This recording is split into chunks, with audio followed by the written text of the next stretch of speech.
We have completed 200 webinars since we started during COVID time, and we have been very privileged.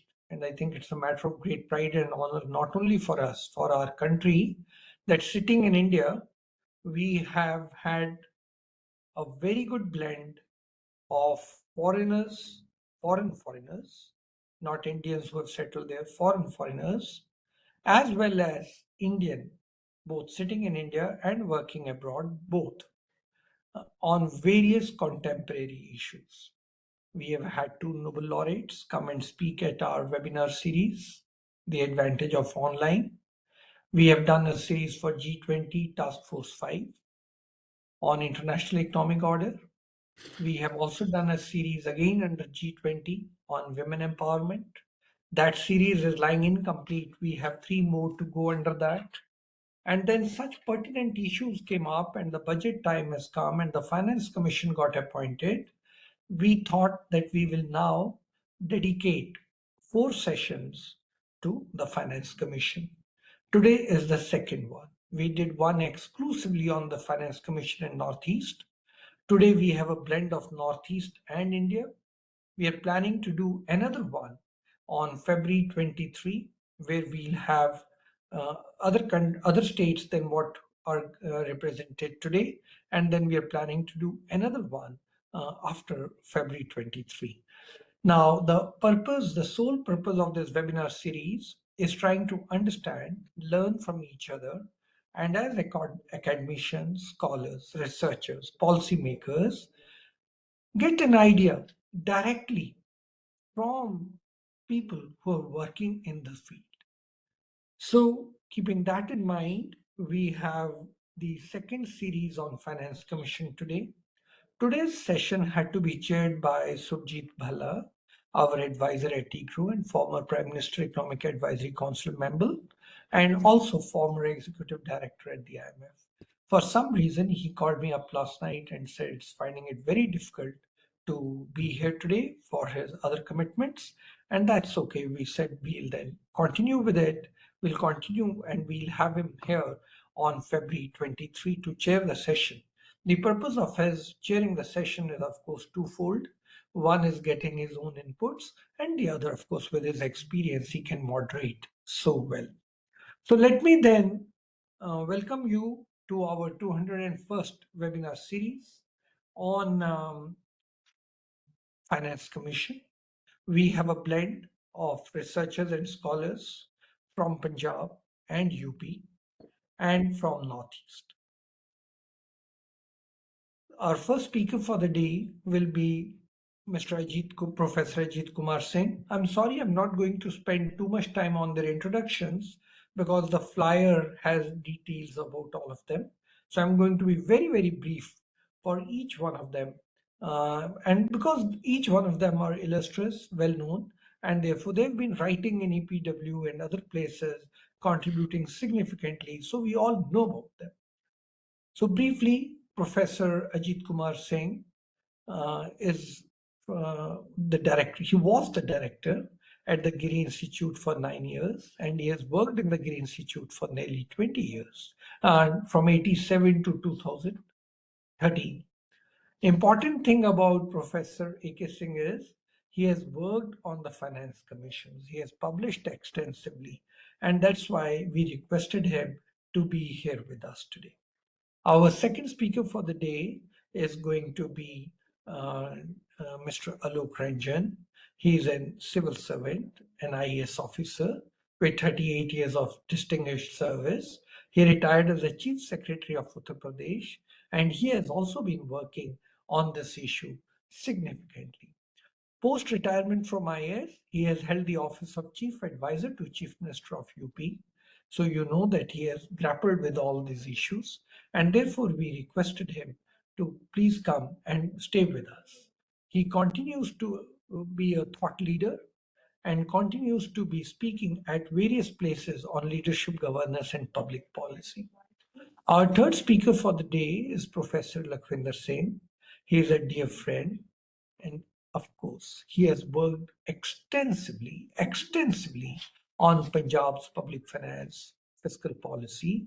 He has published researched, and he's been into it for a long time. So we have requested him, and he has publications from different solid publishers. So we have requested him to be with us today.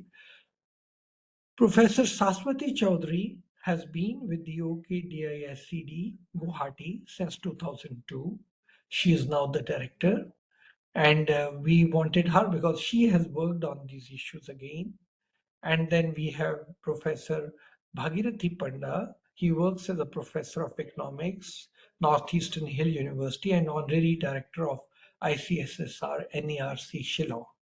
He has served earlier at IIM Shillong and is founding faculty and headed its sustainable business development cell. He has also worked on these areas, and that's why we have invited him. Our next speaker is Professor Parag Dutta. He started his career as a lecturer in the Department of Economics in Haflong Government College in November 2005, and then he has been in different places. He has also been working on similar issues. Our last speaker for the day is Barna Ganguli. Professor Ganguly's piece in EPW is beautifully written, and she has done work on finance commissions, and therefore we requested her that if she can come and share some thoughts with us. She is right now working with Bihar Institute of Public Finance and Policy. That means she is working even now directly into issues of public finance. So these are speakers for the day today, and I'm going to request each one of them to speak for about 8 to 10 minutes. I'll just give them a small nudge around 10 minutes, and I would expect them to wrap up rapidly after that so that we have some time, 10 or 15 minutes towards the end, for a question answer session. So with that, let me invite right from the beginning Professor A.K. Singh to share his thoughts. As far as the subject is concerned, this is the second in the series, so I'm not introducing it. But as you know, the chairman and the secretary of the Finance Commission have already been announced. I'm sure within a few days we'll have the members also announced. You know the terms of reference have already been announced, and you also know that so much has happened in the public finance across the world in other federal structures and in India. Our GST is a great example of federal cooperation, and as you know, the Finance Commission also, in a way, shows federal cooperation. The GST Council meets regularly. The uncertain world that we are living in makes projections impossible even for the next quarter. And the Finance Commission is tasked with the Herculean task of making projections or assuming that things will be normal for the next 5 years. It's a very, very difficult task that they attempt to do. If you look at the previous finance commissions, obviously they have done a good job. The institution continues, but the challenges are immense. In our country, as you know, local finances have always been a challenge. The Finance Commission at the center has come with a very beautiful regularity. At the states, not at that level of regularity, but our biggest challenge, the third tier of public finance, which matters the most because they're closest to the people, are the local bodies, municipal corporations, and Panchayati Raj institutions. While it's a matter of great happiness that the Reserve Bank has come out with a publication on municipalities, and yesterday with a publication on Panchayati Raj institutions. But as you know, those are partial, they do not cover the whole thing. Nevertheless, one can argue, though they're partial, but they cover a large chunk of the in terms of the total volume. Totally concede to that point, but then there is something missing there. On guarantees, we are still not on top of it. So public finance in our country at the center and state is solid. At the level of local bodies is now trying to be good, and we are certainly going to make it solid soon. and at the grantees also some work has been done. Now, when you are talking of empowering the local bodies, should the Union Finance Commission do something? Should the State Finance Commission do something? How should it be done? How should that be done?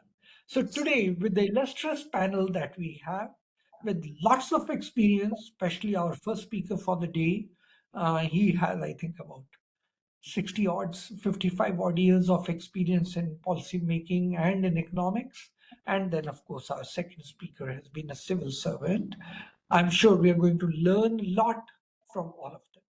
What should be the criteria? That's another issue I've been hearing on this very forum. Should forest cover be an issue? Should infrastructure be an issue? What should be the parameter on which allocation of resources should be done? So the thinking is beginning, and I think that's the very purpose of this dialogue, of getting scholars in a very informal fashion, in an academic discussion, to share their thoughts. This time, the chairman of the Finance Commission is a renowned economist.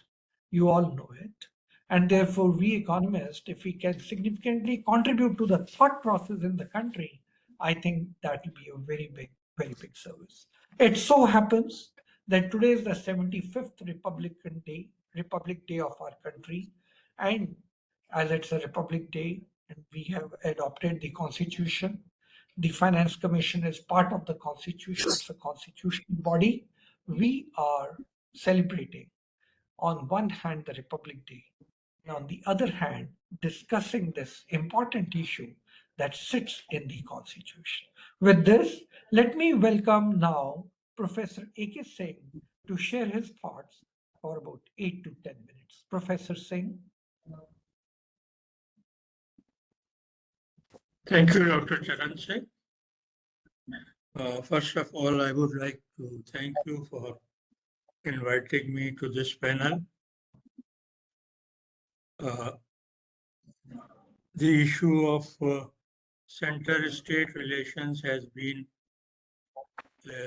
an area in which I have worked. I was a member of the State Finance Commission of UP long back in 2000. I have also interacted with the several finance commissions and their meeting of economists. So I would like to emphasize 3 basic points in my presentation. It is there for you to see. First slide, please.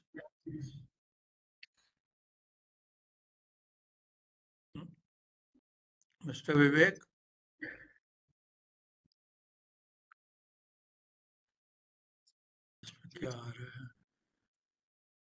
It is there. It's visible. Professor A.K. Singh, it is visible. Yeah, it's visible. It's visible. Role of the Finance Commission, that's come on the screen. Yes. You see, the Indian federal system is marked by an imbalance between fiscal capacity and constitutional responsibilities at the state level. The share of resources is tilted in favor of center, but the main responsibility of delivering services is on the states. So the constitution makers introduced the concept of Finance Commission, that every 5 years it will look at the fiscal situation of center and states and make recommendation about vertical sharing between center and states and horizontal sharing among different states. So this mechanism has worked well for almost like more than 70 years. It has provided stability to Indian federal system and contributed to its smooth functioning, although some issues still remain. Next. Although 15 commissions have been appointed so far, and now the 16th has been appointed. But every commission has followed a different approach. It has adopted different criteria for allocation, and there is no consensus or uniformity about this thinking. My basic point is that these shifts in the allocation system from one commission to another lead to a major impact on state finances and makes the sudden changes in devolution hamper sound and long-term budget making at the state level. Now, next, look at the criteria adopted by some recent commissions. Basically around three areas: distribution neutral, which cover population and area, then redistributive criteria, and then fiscal incentives. Under three categories, you can classify the criteria, but in every commission, the emphasis varies. Population was given a weight of only 10% in 11th commission, but it was raised to 25% by 12th and 13th commission. Then the emphasis on forest area was introduced in 14th commission and continued in 15th commission. My submission is that this should not be one of the criteria because it has created many distortions, as I will show. For instance, UP's allocation on the basis of forest area is hardly 2% of the total allocation based on this criteria. Whereas in overall devolution, UP share is 17%. So many poor states have lost due to introduction of this. My suggestion is that for maintenance of forest, specific grants are better. Because if you give more resources and a state doesn't spend on forest, so the aim is defeated. Similarly, income distance or per capita income, this emphasis has varied. My worry is that in the recent commissions, the emphasis on regional equality has declined. There is a reversal in recent commissions. Next.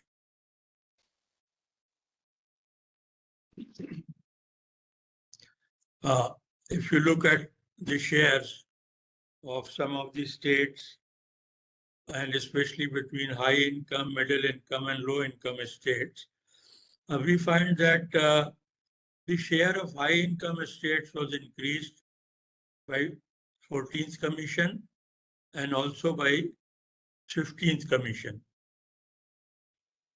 And major gain has gone to states like Maharashtra and Punjab.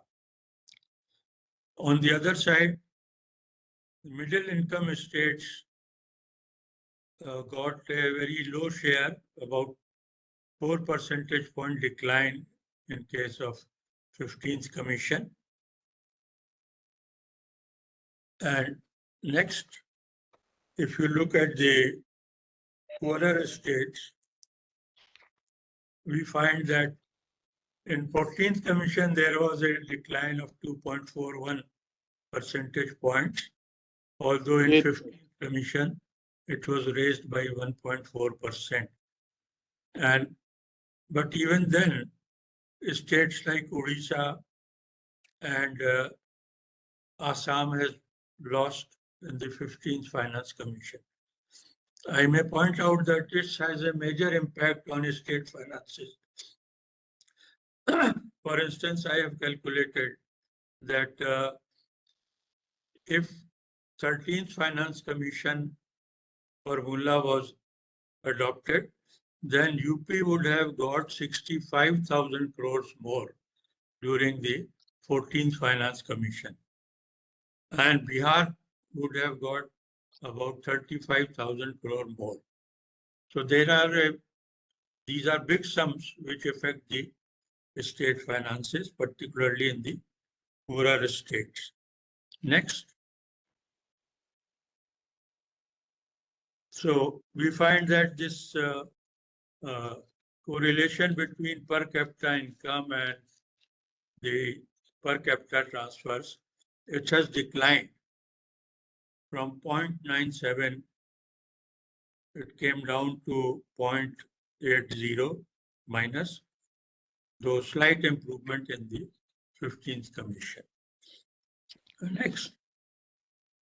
So my basic submission is, and a strong submission is, that we should now move towards a more stable kind of devolution. There is no need to change the criteria every time. So let us have a consensus on the broad criteria of population, area, and income distance. And it should be stable for, say, next 10-15 years. Every finance commission may look at specific situations that if a condition of a state has deteriorated much, then it can think of giving more grants to that state. So this kind of stability in the formula of distribution, I think, will put state finances on a sound line and enable them to make long-term planning. This is my first basic point. Two brief points I would also like to mention and then stop. Next, if you look at the per capita transfer, because ultimate criteria is how much on per capita basis a state is getting. So high income state share is low, but we find that in case of middle income and low income states, the difference in per capita shares is not much.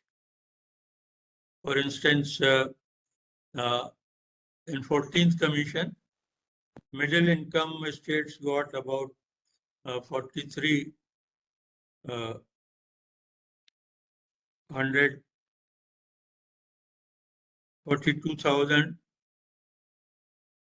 720, whereas low income states got about 35,000 crores. So difference is not much. And I think there is a big need and scope for transferring resources more to the poorer states. This brings me to my last point. Next slide, please. You see, ultimate objective of all fiscal transfers is to equalize the revenue capacity of the states so that the uniform level of social economic services are provided to all the states in the country. So this equalization is a basic consideration of transfers in all the federal countries.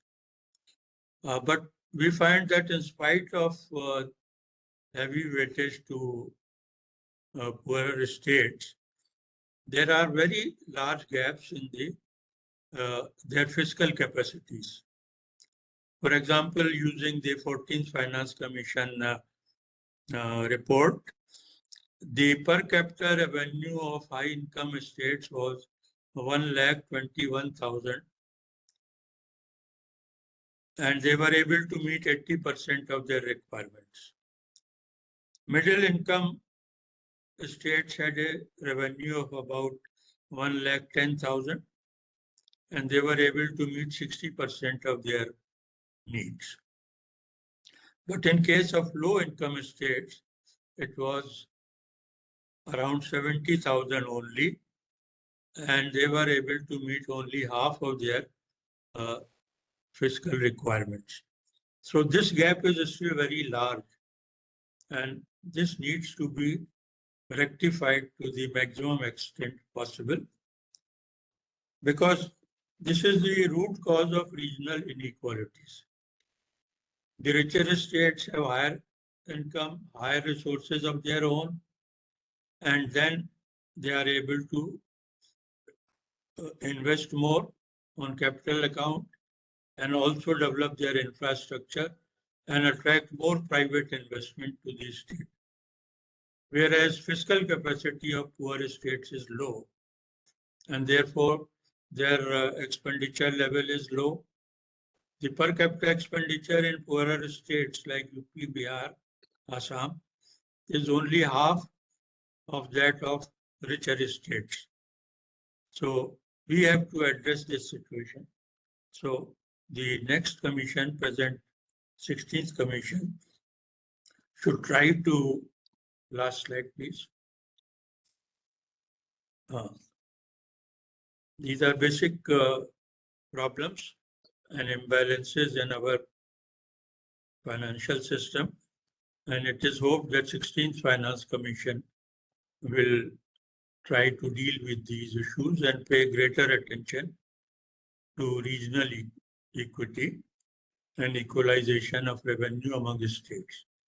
Thank you very much.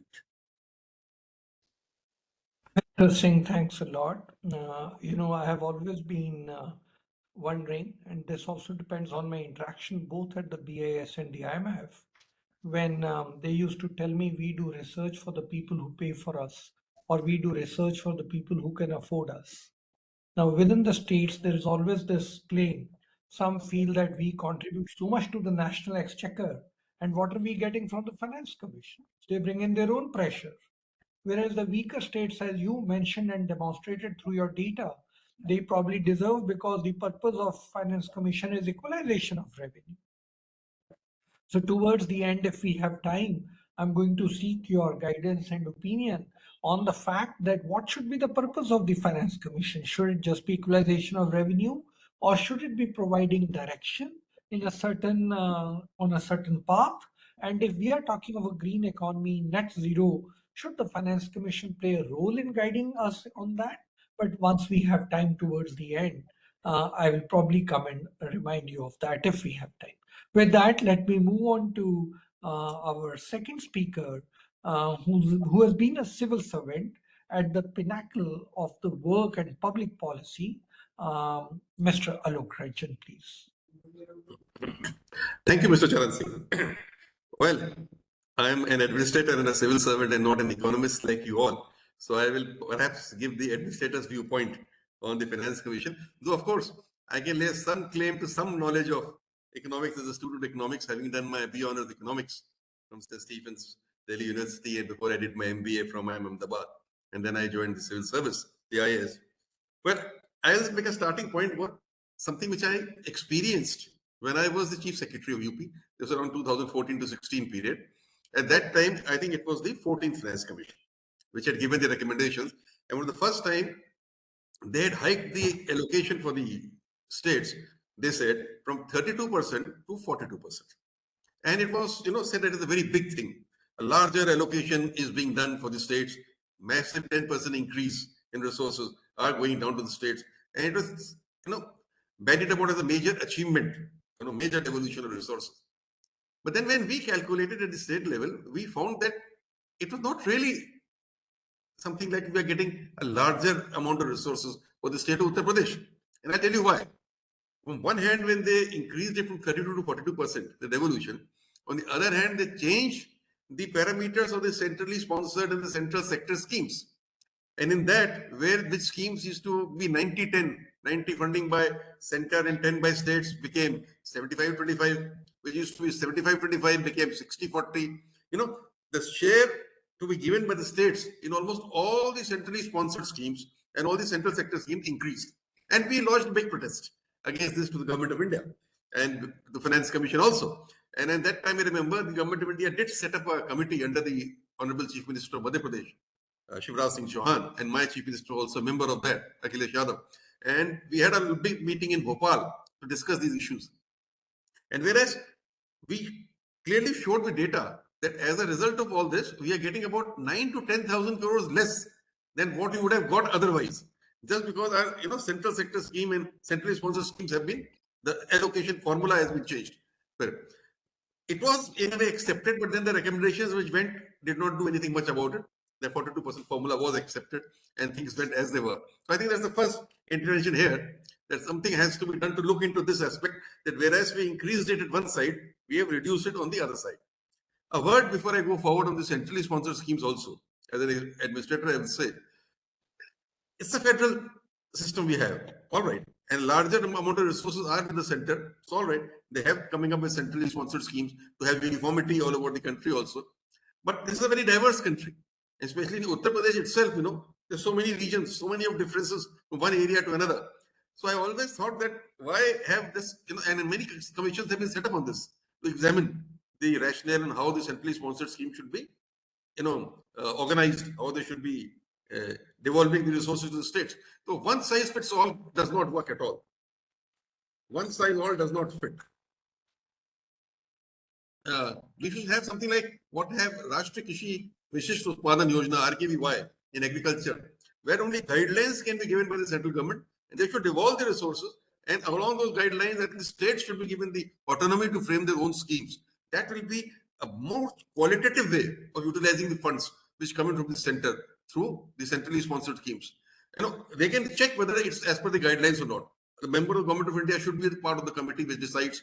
The ultimate approval can go to them, but the autonomy should be given to the states to decide on that basis. That is the first intervention I wanted to make.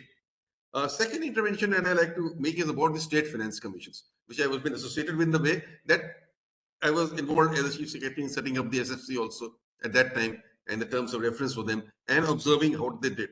And I was also principal secretary urban development for 3 years.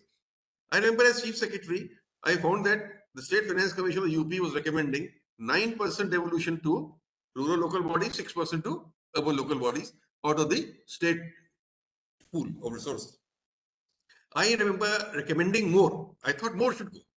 There should be more decentralized governance and more should go. And I thought that why not have about 12% for the rural local bodies and about 8 to 9% for the urban local bodies that should be devolved. And when I put up a recommendation, it was not accepted.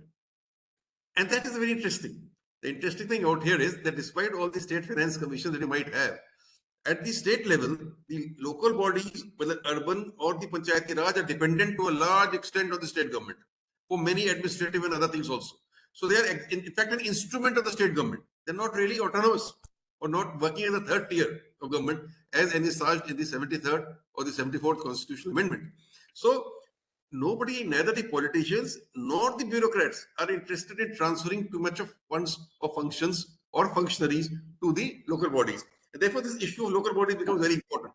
How will these local bodies really develop in the way we want them to develop? How will there be democratic decentralization? In some states, they've gone ahead. Kerala, Karnataka, Maharashtra, Gujarat, they've gone ahead. But not states like UP and all, and many other northern states. They are not devolving much because the political people, the MLAs, and also don't want to share their power. The political ministers don't want to share their power. And even bureaucrats sometimes feel that they would be losing much of their authority in deciding allocation of resources. So they won't allow that. Here is something which needs to be thought about. I think it will be interesting whether how the Central Finance Commission, much of the resources are coming directly to our local bodies also. I noticed how they attend to this problem. What kind of, because one of their objectives I noticed is terms of reference, how to augment the consolidated fund of the states so that more resources are devolved down to the urban and rural local bodies. So how they attend to this issue becomes very important, because after 38 years of experience, I realized that a lot of governance can improve qualitatively if we have decentralization of governance. And decentralization of governance is not possible unless we transfer sufficient amount of funds to these local bodies, which they are not getting at the moment. It's a different matter that their governance is also not fit enough to handle these funds. So we have to train them, do capacity building, we have to develop them, nurture them. That's all right. But ultimately, we have to move towards that if we want to have a qualitative improvement in parameters like health, education, and the rest. That's the second point I wanted to make. Yeah, please. Yeah. The next point I wanted to really discuss was very interesting what Professor A.K. Singh has said about, and what Professor Charan Singh also pointed out, what should be the rationale behind the Central Finance Commission? How should they allocate resources? Since I was a bureaucrat from UP and I belong to UP, I would say yes, UP needs more assistance. UP is a poor state, so that equalization principle is the right principle because we are not having that much of per capita income. We cannot raise that many of taxes at our level, and therefore we need more from the central level divisible pool. Having said that, just I want to think beyond UP a little bit. I want to think at the national level. And I will just quote that I'm just returning from Chennai 2 hours ago, where I attended a conclave in Chennai. And I was a little surprised. There was a session on North versus South in that conclave. And what Professor Charan Singh said, that point was very vehemently brought out there by many of the speakers. They said that what kind of a federalism is this when we are being penalized for our efficiencies? They said that we collect more taxes, we are doing more capex, we are developing better infrastructure, we are doing more development, our per capita income is high, we have controlled population better, and yet why should we not get sufficient, share of our resources? Why should we not be incentivized and in a way commended for the kind of positive work that we have done? That left a thought in my mind that since we have to carry the entire country together, whereas personally I would say yes, I agree with the equalization principle and UP should get more. Something this Finance Commission should concern itself with. What should they incentivize? Something they should incentivize. Whether it is increase in, per se they cannot incentivize because the higher income states will always be higher. But percentage increase year after year, maybe in tax effort, maybe in capex, maybe in infrastructure development, maybe in any other parameter like health and education. What is the percentage improvement per year by year? And those states which are doing more improvement may be incentivized in some manner so that they do not feel left out in the process. That I was not very happy when I heard this North versus South dialogue in that conference because I felt that they actually are feeling this point. So I thought this is the right forum to just raise it, and maybe the Finance Commission is the right body to apply itself to this.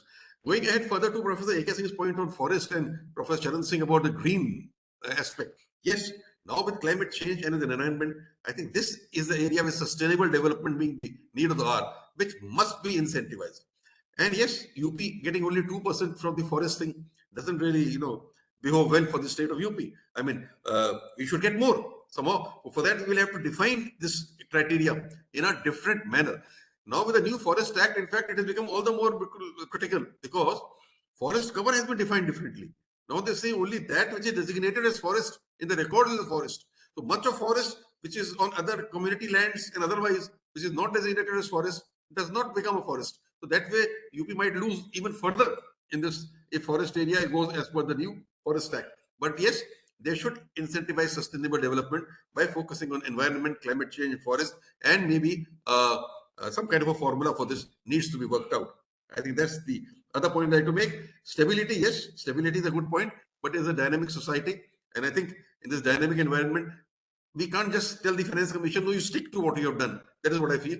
Maybe looking at the new realities, they'll have to reorient their thinking. They, of course, will consult all the states. They will consult all the experts. And on the basis of that consultation, they may evolve something that can come out of it. I think these are basically the points I wanted to make. I may come back later if you have any other questions to be raised. But as an administrator, these were some of the points which struck me immediately, and that's why I thought I'll raise them. Thank you. Thank you so much. I have always been thinking the states which are rich and contributing significantly to the kitty should be allowed higher borrowings because they know how to use resources, they can raise the resources and they can deploy it. But you're very right, this North versus South is exactly what I've been also hearing. I worked in the finance division of the Reserve Bank for many years, and therefore I'm totally with you on this and totally agree with you on this. So I would also, there was another point which I was thinking as a tax administrator. You've been an administrator, and thank God that you are amongst us today. Otherwise, we are only talking about the bookish knowledge, ground reality. I was working on the electricity department, and there is electricity leakages. Similarly, I've always felt there are tax leakages. So as an administrator, if we have time towards the end, I'm going to come and ask you this question. Is there a way to plug tax leakages? My gut feeling is the richer the state, higher the tax leakages. And therefore, the richer states, though they say the Finance Commission does not give us enough, they manage to somehow, through leakages, manage enough. But I'll come back to you if we have time towards the end. Let me now move on. And this is a very rigorous discussion that we are already having now to Professor Lakwinder Singh, who has significantly written on Punjab finances. Professor Singh. Thank you very much, Professor Charan Singh ji, for organizing this very important webinar, especially on the establishment of the Finance Commission. And I'm grateful to you for giving me an opportunity to be part of the discussions in this particular kind of a discourse. As you have told the audience that I have been working on Punjab, that is true, but I have been working both on global economy as well as on the Indian economy as well. So I would like to submit few pertinent points which I think are most important to understand for all of us. The first thing is that most of the constitutional bodies are relatively regular and permanent bodies. But Finance Commission is a body which is a temporary one, established, giving some kind of wisdom and allocation of resources criteria, and disappear. And I think the E.K. Singh's main points, which he has talked about, that the regularity and stability of the criteria is not happening because every Finance Commission wants to innovate, and therefore they wanted to innovate to develop a criteria on the basis of which, the allocations, perhaps they consider that this is their contribution to make allocations. This is one point, that you need a regular kind of commission as a constitutional body rather than, having the temporary kind of thing which we have been having with us. The second issue I would like to submit all of you before all of you is that we always talks that the decentralization should be the fundamental motto of the allocation of resources, and the Finance Commission should do it. But on the contrary, we are not observing that a reversal has happened. In the historical past, all the local bodies have their own resources. Today, they do not have any resources. So what you are asking for decentralization? First, you are depriving them not to raise any resources. And whatever their sources, you have dismantled or recaptured and centralized those resources. Now you are saying that you should go for decentralization.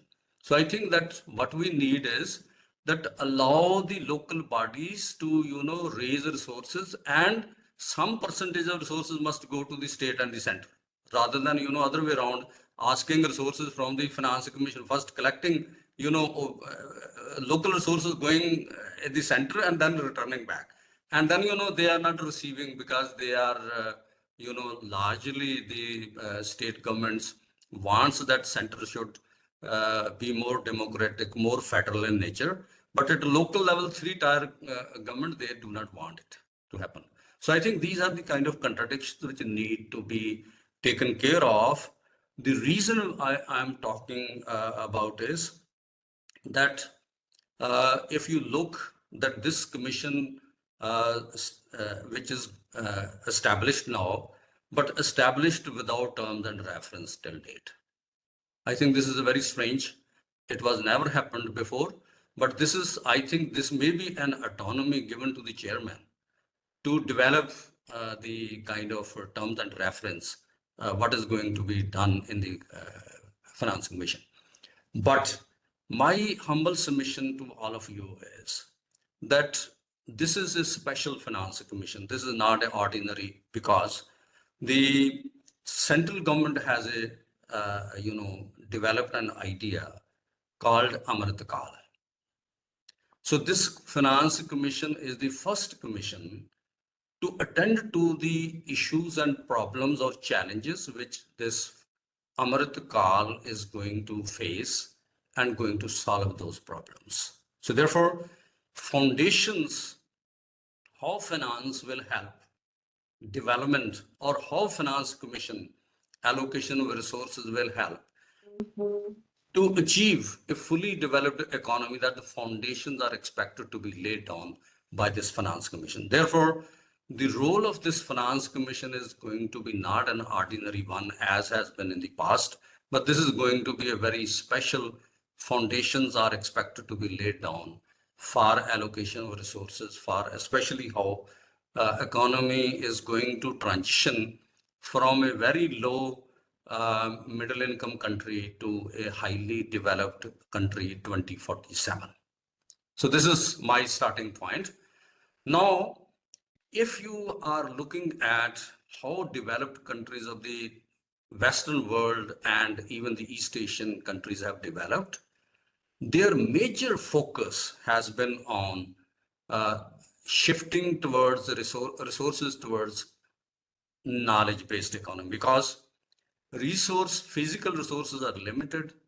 Green transition, which we have been talking about, that is also very important, because the physical resources which are available, they are relatively utilized inefficiently, and we have to shift from physical resources to more of knowledge-based resources. So therefore, if India has to try to develop as a full-fledged developed economy in the world, then they have to take care of, for a long period of time, lingering problem of 0.6% of the national research and development expenditure.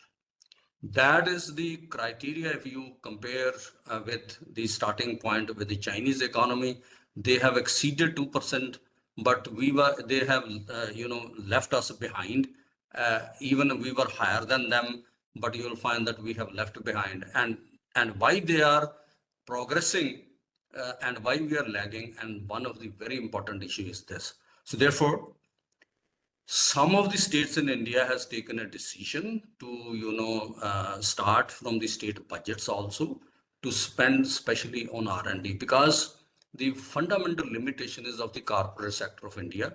We have billionaires, but their R&D expenditure is minuscule. So therefore, you'll find that state and national, as well as the state governments, are expected to massively involve themselves into this kind of process. So therefore, in this context, you have to have a high quality education where you are able to produce new ideas. So until the Finance Commission of India is not going to tackle with such kind of problems, to look into how our education has been performing over a long period of time, why we are not able to build the kind of quality education which is required. If you have to transition and relate foundation for an Amrit Kal, as well as if you have to foresee 2047 as a fully developed economy, then strong foundations are expected to be laid down from a resource-based to a relatively knowledge-based economy. So therefore, innovation expenditure has to be targeted in 4 or 5 years, next 4 or 5 years period of time, to exceed the fundamental 1.5, and we have to reach to 2.5% kind of thing. So until we are not doing to build the capacities or capabilities, establishing higher level research institutions in every state of India, as well as raising the quality and capacity building of our researchers. And we have to look, for example, the large amount of population going abroad, studying over there and settling over there. We are expected that the Finance Commission must establish a fund in every state of the country, that you will find that you incentivize scientists as well as the knowledge-based workers to return back to India, and you will find that bring more ideas and then you'll find we are lagging technology, and we are borrowing, or we are paying for technologies, or we are licensing technology, or we are building bringing multinational companies, giving a huge amount of tax concessions. But what we are not doing here is that they are not going to bring knowledge. Knowledge will be brought to India by the manpower which has already highly trained, higher amount of knowledge is available with them. How we can bring them back? And you will find that kind of incentive system, and we need the kind of infrastructure in high quality educational institutions where you'll find that they should prefer to return to India and work here, at least if not permanently, some tenures can be established so that they will be able to provide such kind of knowledge. So I think one of the very important issues is that we have to leave behind all those kind of earlier sources of growth, where you'll find that the kind of population criteria and other criterias, we have to consider some states of India are relatively very poor in knowledge-based economies. So therefore, we have to lass the states of India in terms of bringing up to the level to knowledge-based economies. So this is one of the very important second issue which I would like to deposit here in the discussion, and more discussion may takes place on this. The final and most important issue which I would like to, from my point of view, may not be very important from all of you, but from my point of view is more important, is that look, for example, that large proportion of resources which are being generated in the country, and largely the monetary policy is very importantly being used in terms of penalizing some of the states of India, or giving boost to some of the states of India. So what we have to do is that when we look in terms of deficit financing, now how we fix deficit of financing, and why center has a laxity to fix itself, and the states are being penalized at 3.5% or 3%, and when you have to exceed from 3% to 3.5%, there are a lot of conditionalities over there. So therefore you'll find that even the borrowing and this borrowing limits which has been generated need to be discussed, talked about, that what should be the criteria, underlying criteria. But more importantly, I would like to talk about is that there are a common grounds between the fiscal policy and the monetary policy, because the deficit financing is sometimes considered as a instrument of the monetary policy, but most of the time we are considering as the instrument of the fiscal policy. But the most important issue is that we have a unitary banking system in India, and you will find that that unitary banking system for India is transferring huge amount of resources from poor states of India, or the states which are small business oriented states, to the relatively large business oriented states or the developed states of India. So that has not been noticed, which is ruining the states in terms of taking away a lot of financial resources from these states to the some of the states or the central government. And even the proceeds from the monetary policy, which has been only appropriated by the Union Government of India, the how monopoly of the Union Government of India to appropriate the proceeds of the monetary policy, and those are not shareable at all, and that is a bigger amount nowadays. So I think that kind of bringing in the framework of the Finance Commission, that's those kind of resources, is very important. But I would like to re-emphasize that on it, that the ab initio, we have to think about decentralization. I think decentralization is not that you are collecting all the resources from the local level, taking away at the top level, and then you say redistributing those resources and saying that this is a decentralization. I think this is a highly center of the centralization which need to be reversed, that local bodies need to be allowed to generate their own resources, and from there, some surplus resources may be transferred to the central government. I think the reversal of the real sense of decentralization should happen. The 84th, 85th amendment in the Constitution, I think once you are centralizing the collection of resources, but not allowing the local bodies to raise their own resources, I think that is a bad thing which has happened over a long period of time that need to be reversed. Thank you very much, Charan. Thank you, Professor Lakwinder. You raised many important issues. The credit deposit ratios is something which is true, that the public sector banks probably siphon from one place and take it to the other, but the cooperative banks are beginning to become, and now we have a cooperative banks and cooperative department in the union government. I hope that will be corrected. Private sector banks are doing better, certainly taking over from the public sector banks. The Permanent Finance Commission has been discussed now, I think, 2 times already. A body, a fiscal policy on a permanent basis, but somehow government has not been in favor of it. I myself feel that a finance commission brings a new light, though you say, and others would agree with you that doesn't bring in certainty, and therefore there is lots of innovation and pressure of innovation on the chairman of each of the finance commission.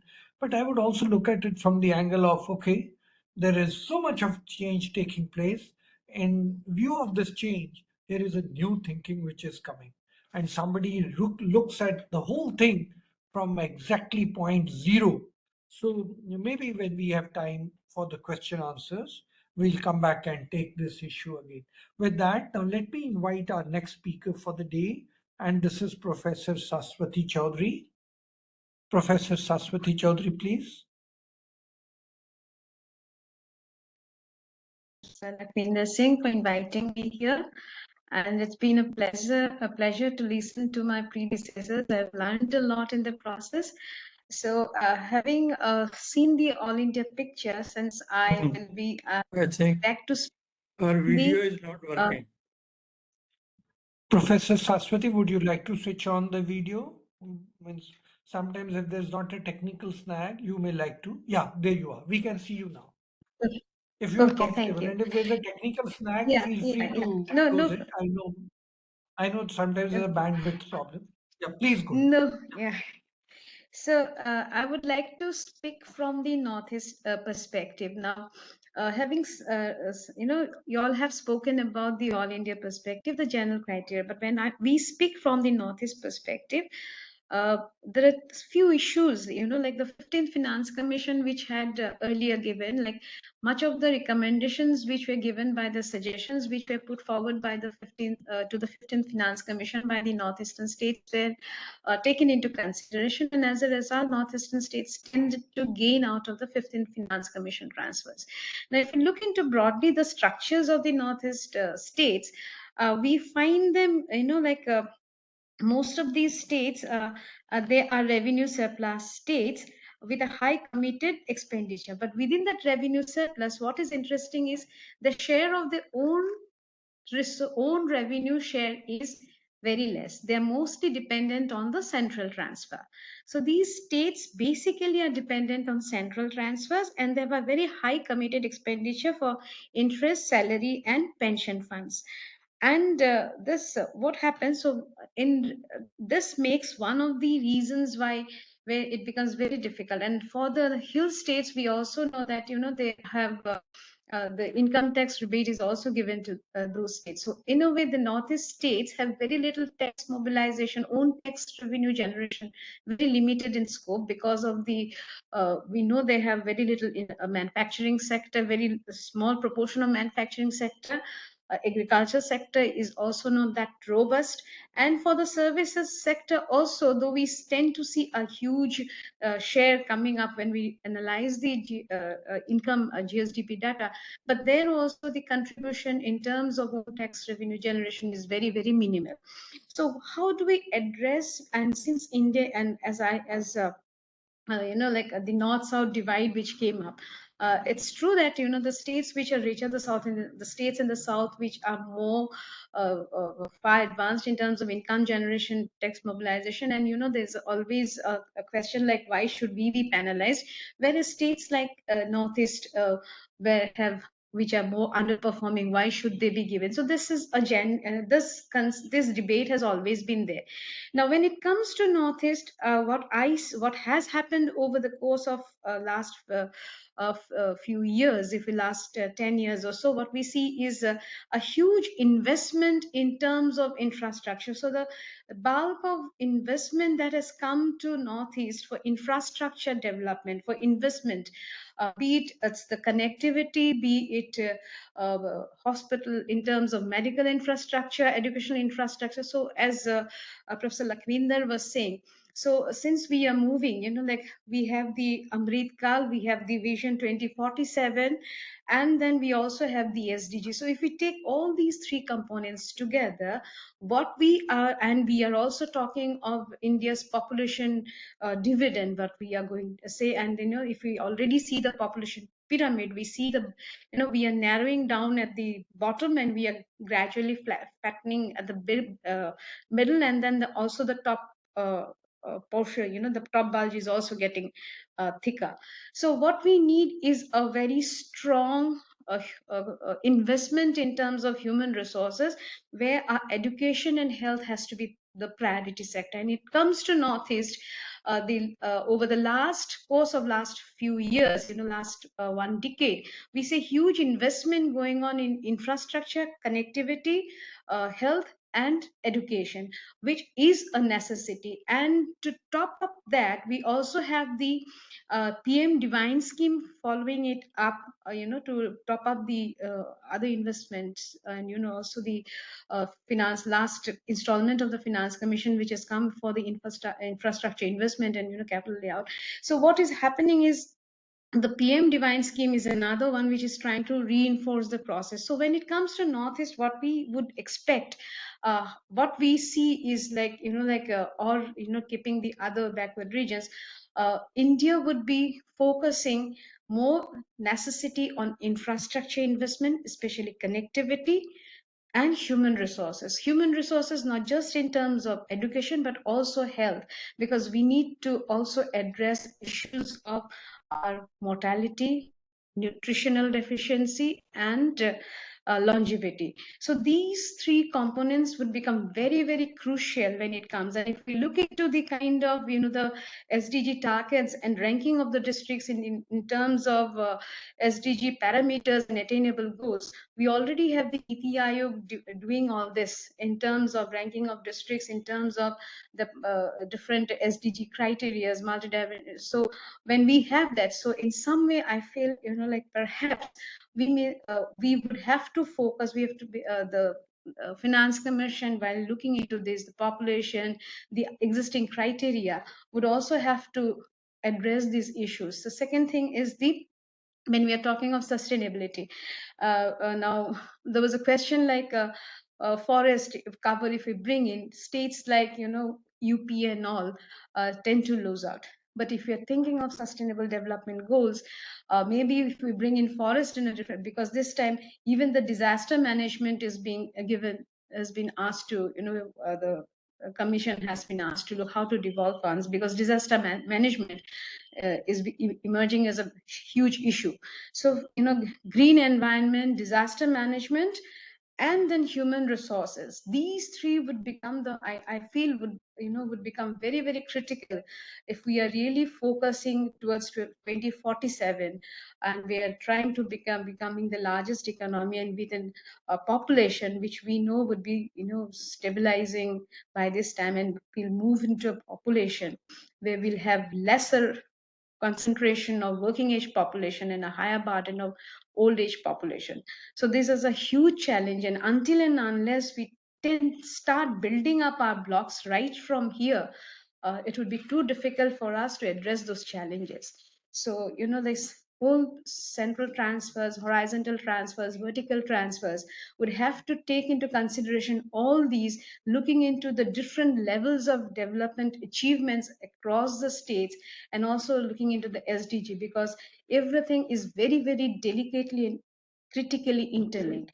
And yes, when it comes to the local panchayat bodies, what is happening is the 60% is tight grant which is coming. So there is very little scope for them also to mobilize. So there also we have to think of like, how do we make them really capable?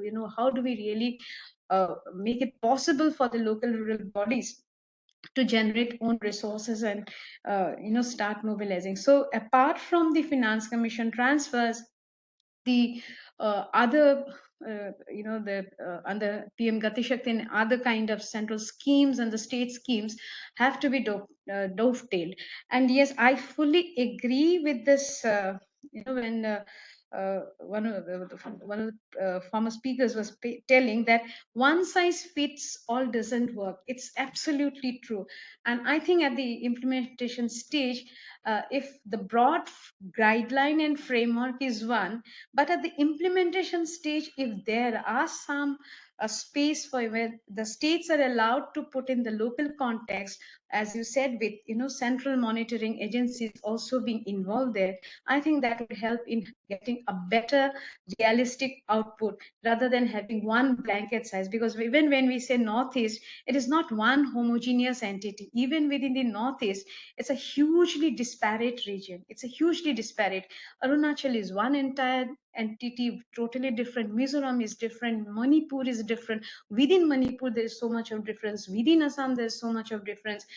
Meghalaya, Garo Hills and Khasi Hills are entirely different. So it's a huge diversity within a small region like Northeast. So when it comes to the country as a whole, huge diversity. So those diversity index has to be taken into considerations. And yes, at the local implementation level, the state specific context perhaps need to be built in at the implementation level, so that the specificities of the region, specificities of the communities, local issues can be properly addressed, and like the expenditure outcomes really deliver the intended results. So that's where I would like to stop. Thank you so much. Thank you so much, Professor Saswati. When I listen to you and knowing what happens in the Himalayan hills and how much of life and biodiversity depends on the hills, and therefore the diversity which you are referring to, the Seven Sisters, I totally agree. But I was thinking this time it's going to be a challenge for the Finance Commission, because should they be chasing the same golden dreams that were being chased by Indians before this commission was constituted? I mean, in the G20, Prime Minister has spoken about the circular economy and lifestyle for environment. And I don't think the Finance Commission can ignore the direction and guidance given by the Prime Minister. So I think it's going to be a challenging task. And knowing that what is happening in Uttarakhand, and some people are writing that this is probably because of the Char Dham, and you have chiseled the mountains and done this and that, and Uttarakhand is getting year after year the worst devastation one can imagine. So I totally agree. Infrastructure, disaster management is a term of reference given to the Finance Commission. So I agree with your many of the views which Professor Saswati you have mentioned. Let me now move on, just because we're running badly out of time, to Professor Bhagirathi Panda, please. Thank you, sir, for giving me this opportunity. It's wonderful to be here itself. I would just, I think, continue where Dr. Saswati and some of our panelists left. To start with, I think this Finance Commission, 60th Finance Commission is coming up at the backdrop of huge challenges and also opportunities. I mean to say for the country, both opportunities and challenges are there. On the opportunity front, which also can be thought of as a challenge, we have just ended up with our G20 presidency, and Professor Charan Singh was mentioning about the life economy and lifestyle changes for sustainable development. And then India is now championing, bringing a paradigm shift with respect to the approach to development.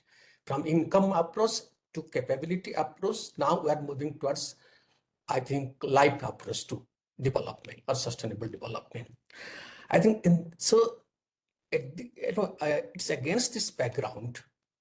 I think the Finance Commission cannot totally ignore this imperative. So in that context, the challenge is that how do we try to fine tune the job of the Finance Commission in terms of devolution of resources to meet this very objective. I mean to say, promoting sustainable development through lifestyle approach.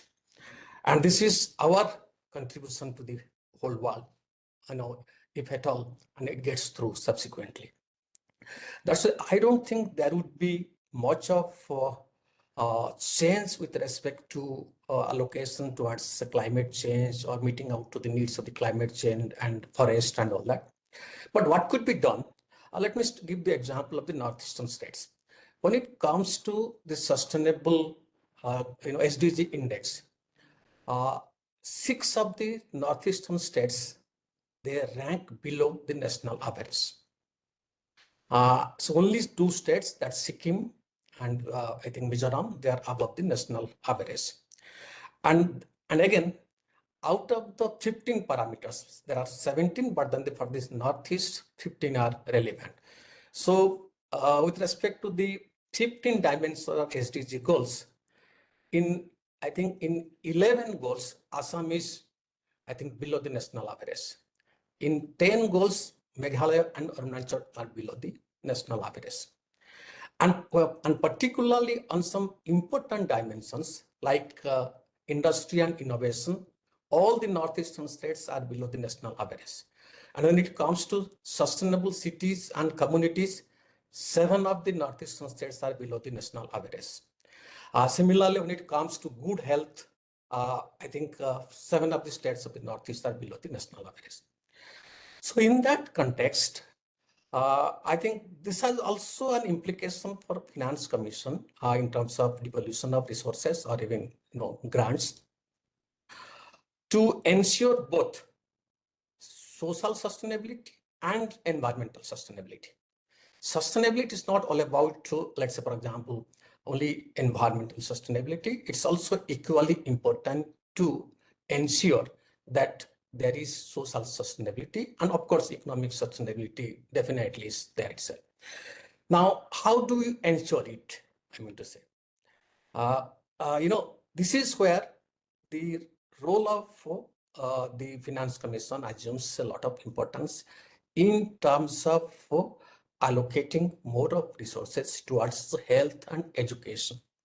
I mean to say, this has to be factored in so that you ensure social sustainability. And that's where more of allocation specifically to these sectors, I think for the poorer states assumes importance. But then on the other hand, we are also becoming an emerging economy. We are going to be a global leader. We are championing this sustainable life approach to sustainable development. And in that context comes the role of 2 things. Institutions, I think innovation and infrastructure, 3 things: infrastructure, innovations, and institutions. Now, institutions, of course, not in the building of appropriate enabling institutions, not fully in the domain of Finance Commission. But when it comes to infrastructure and innovations, the Finance Commission has to take a call on it, I think, for the whole country and also for the Northeast, for that matter. Now, this is where actually if we properly calibrate it and we reward innovations, we see it is a very, on both sides we have to work. Most of the northeastern states, when it comes to innovation, they rank much lower compared to the whole country. And also many of the poorer states when it comes to innovation. Now, can we bring in some kind of an arrangement while allocating resources that states which do not have the critical minimum of infrastructure and innovation arrangement be compensated for. I think we need to think about that, how we can promote that culture of innovation and of course providing the critical infrastructure in these kind of states, including the northeastern states. This is on the one side where you need to create, I think, a critical magnitude of these arrangements. But on the other side, the states which are having, I think, better of promoting or creating more of better of infrastructure, and then also promoting innovations, they should not feel neglected. There should be some incentivization in the system through finance commission's arrangements, so that infrastructure and then innovation, I think they get the reward, and they in fact they come up to the critical level.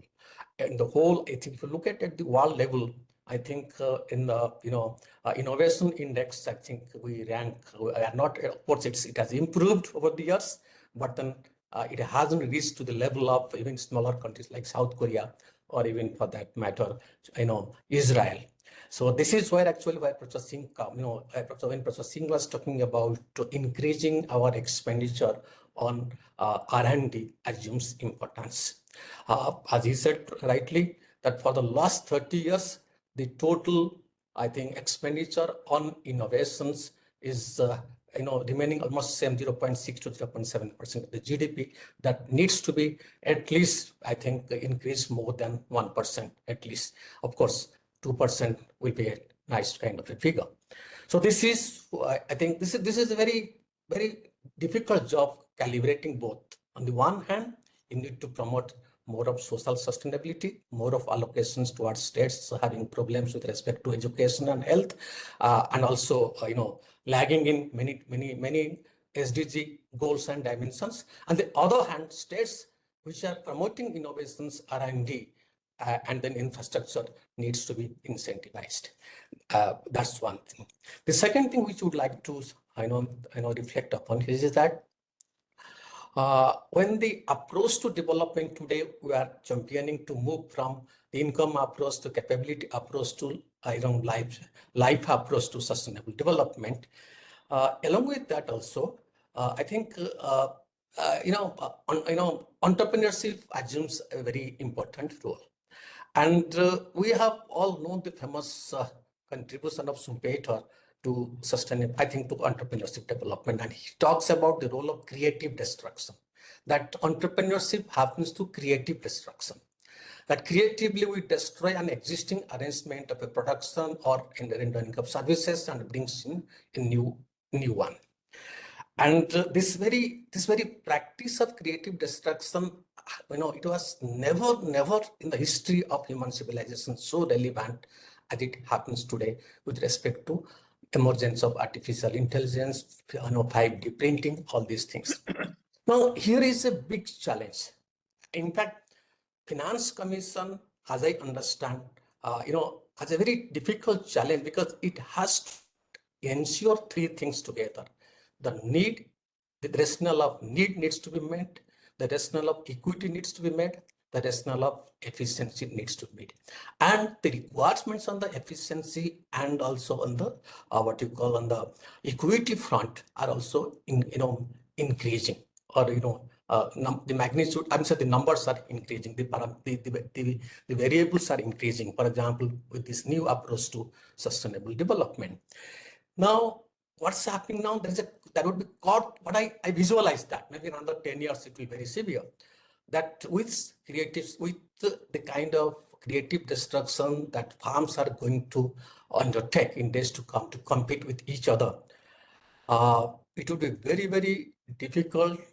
I know it may go against the very objective of sustainable development. The ethic dimension assumes more important. So that's why we need to, I think we need to now champion, we need to come out of this creative, yes, creative destruction is required, but that creative destruction needs to be sustainable.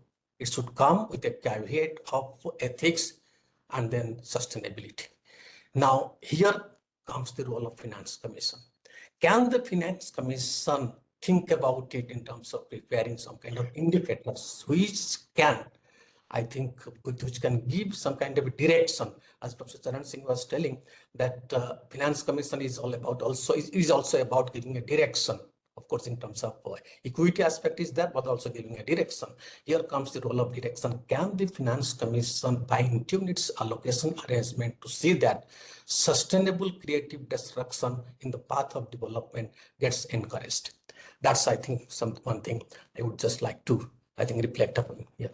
And lastly, again, let me go back to the northeastern states, where we're talking about devolution of resources to the local bodies. And many of the northeastern states, out of the 8 northeastern states, 7 of the northeastern states are mostly hilly states. What's happening there itself? Again, I think we need to take care of that also in terms of Finance Commission's arrangement. The forest is gradually declining in the northeast.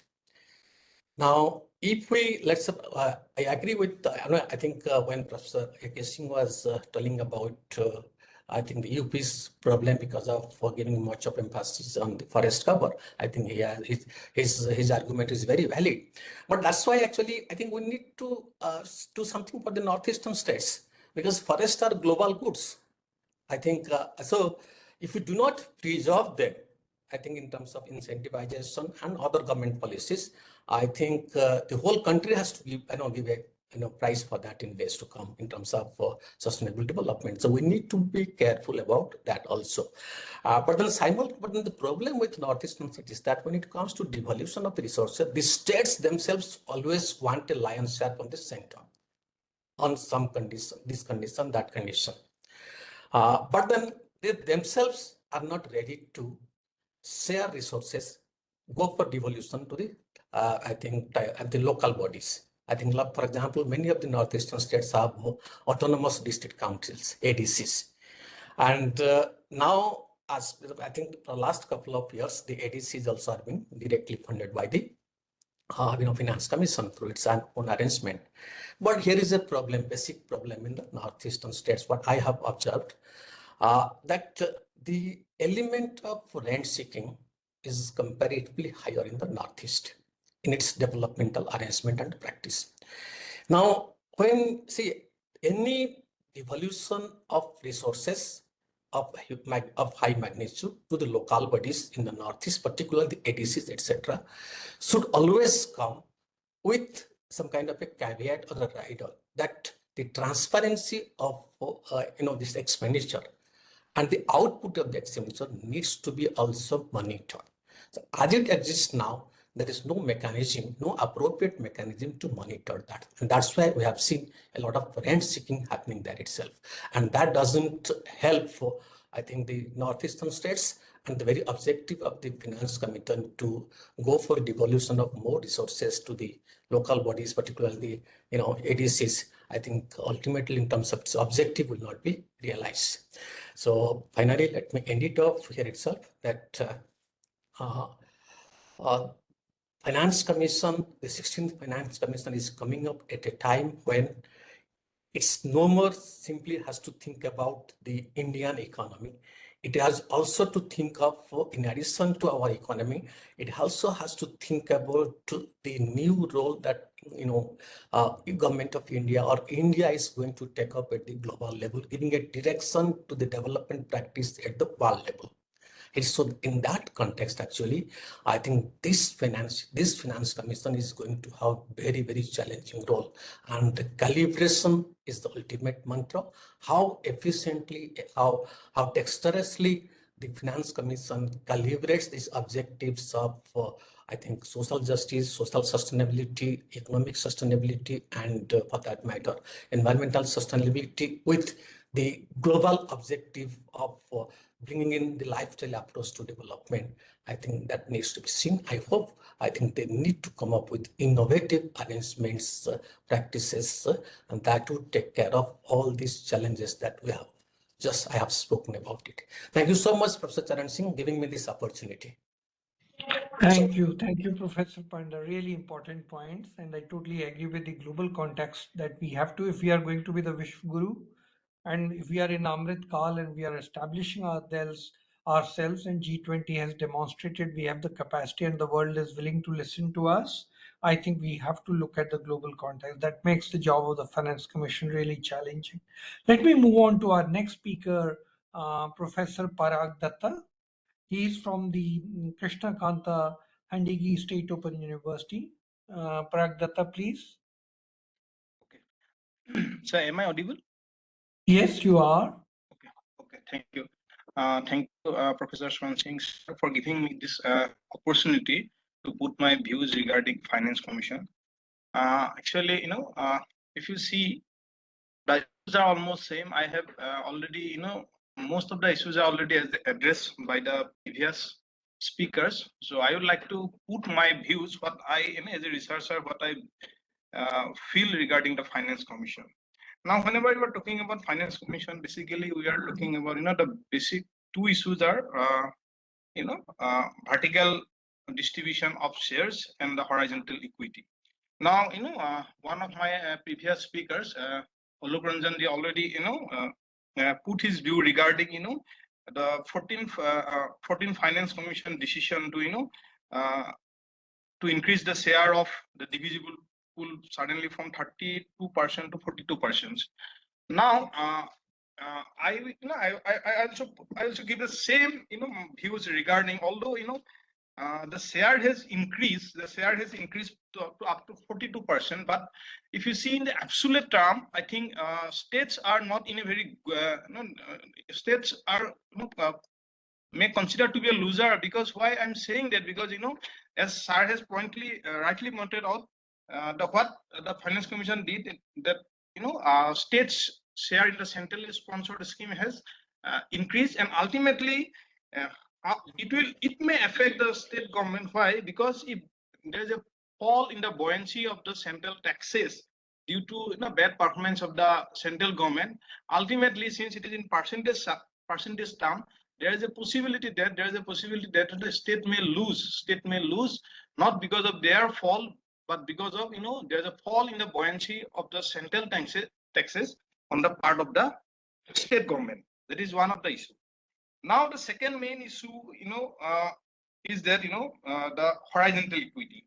Now all the Finance Commission are in a very confused state of affairs, because whenever they are putting, whenever they are making, the putting weightage to different criteria, basically they have to see three considerations. One is fiscal needs, performance, and equity.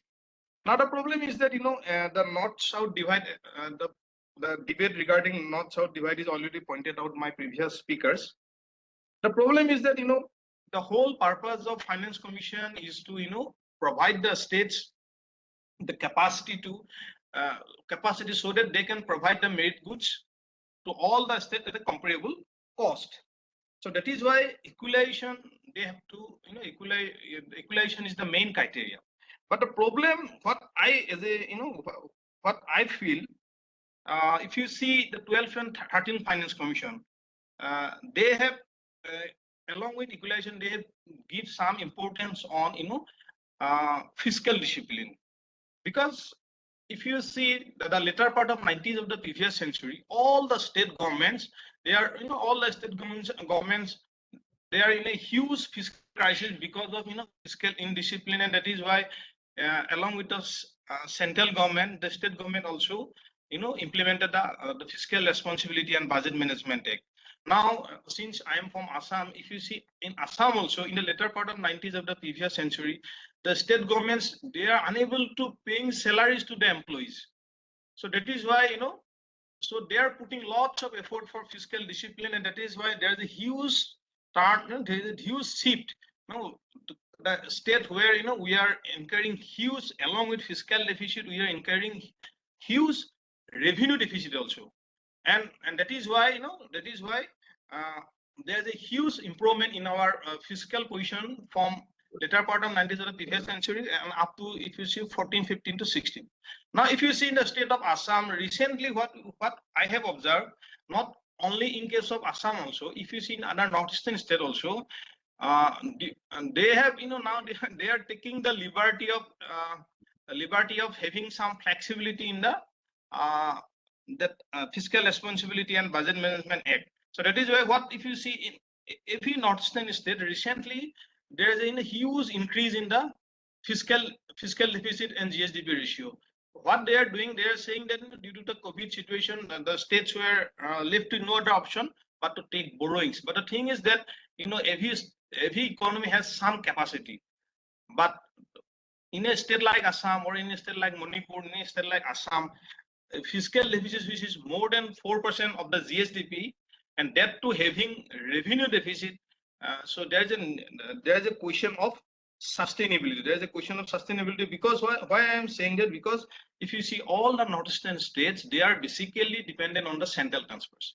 If you accept Assam, where central transfer constitute on an average 65% of the total revenue of the state. But except Assam, if you see a state like Mizoram and state like Manipur, they are totally dependent on the central transfers. So that is why, as pointed out one of my previous speaker, so while devising the criteria for devolution of fund by the Finance Commission, they have to be very cautious. Why I am saying that? Because so earlier we have Planning Commission, which is which I personally feel is a second line of defense. If Finance Commission they did something wrong, then there is a Planning Commission. But now there is no Planning Commission, so that is why what I personally feel that Finance Commission should be very cautious regarding this. Next point, which I want to emphasize, sir. May I say? Yeah, sure. I think all of you know, the non-planned revenue deficit gun. Regarding non-planned revenue deficit gun, what I want to say is that sometimes it seems like that the states who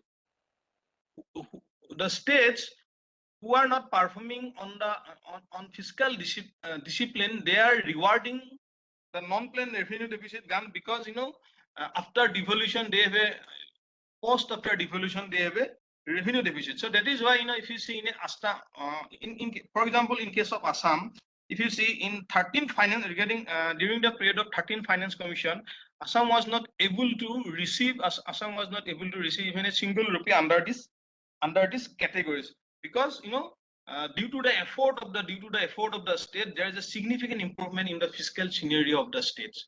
So that is why what I personally feel that if there should be some kind of incentive to the states, so that they should encourage to perform on the fiscal front. And the last point, which I may be wrong, if you see while calculating interstate share of states of the divisible pool, I think there should be some kind of flow rate. That means there should be some kind of, say, at least 1% of the divisible share should be, no state should get less than that. For example, if you see the interstate share of states as recommended by the 15th Finance Commission, it is some of the states, for example, if you see Goa, Manipur, their share is less than 0.50%. So there should be some baseline that under any circumstances the share should not be less than that particular flow rate. So these are some of the issues which from my side I have put to this. If you give me more opportunity, then I will speak. Sure, Professor. We will come back to you. And as you know, we are doing 2 more sessions on the Finance Commission.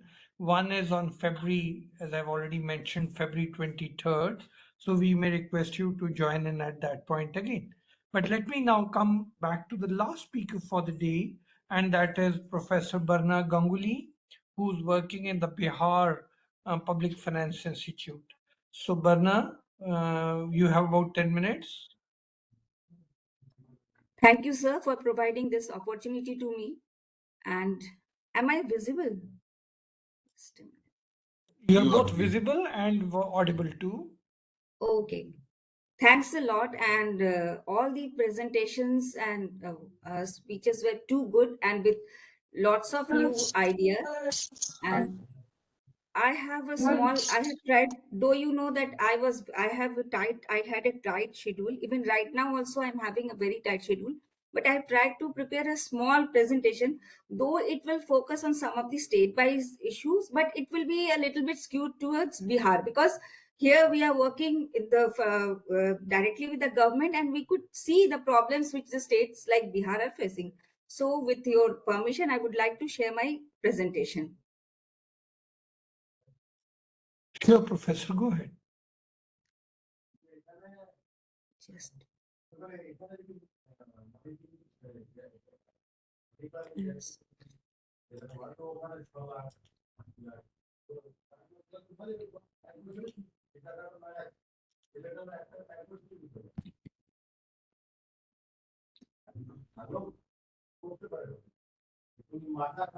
Sure. I think I'm facing a problem in sharing that. Professor, you could send us the PPT. We will run it from here. In the meantime, you can introduce the subject and share the thoughts, and we'll run the PPT for you from here. Okay, just a second. I'll just send you the PPT.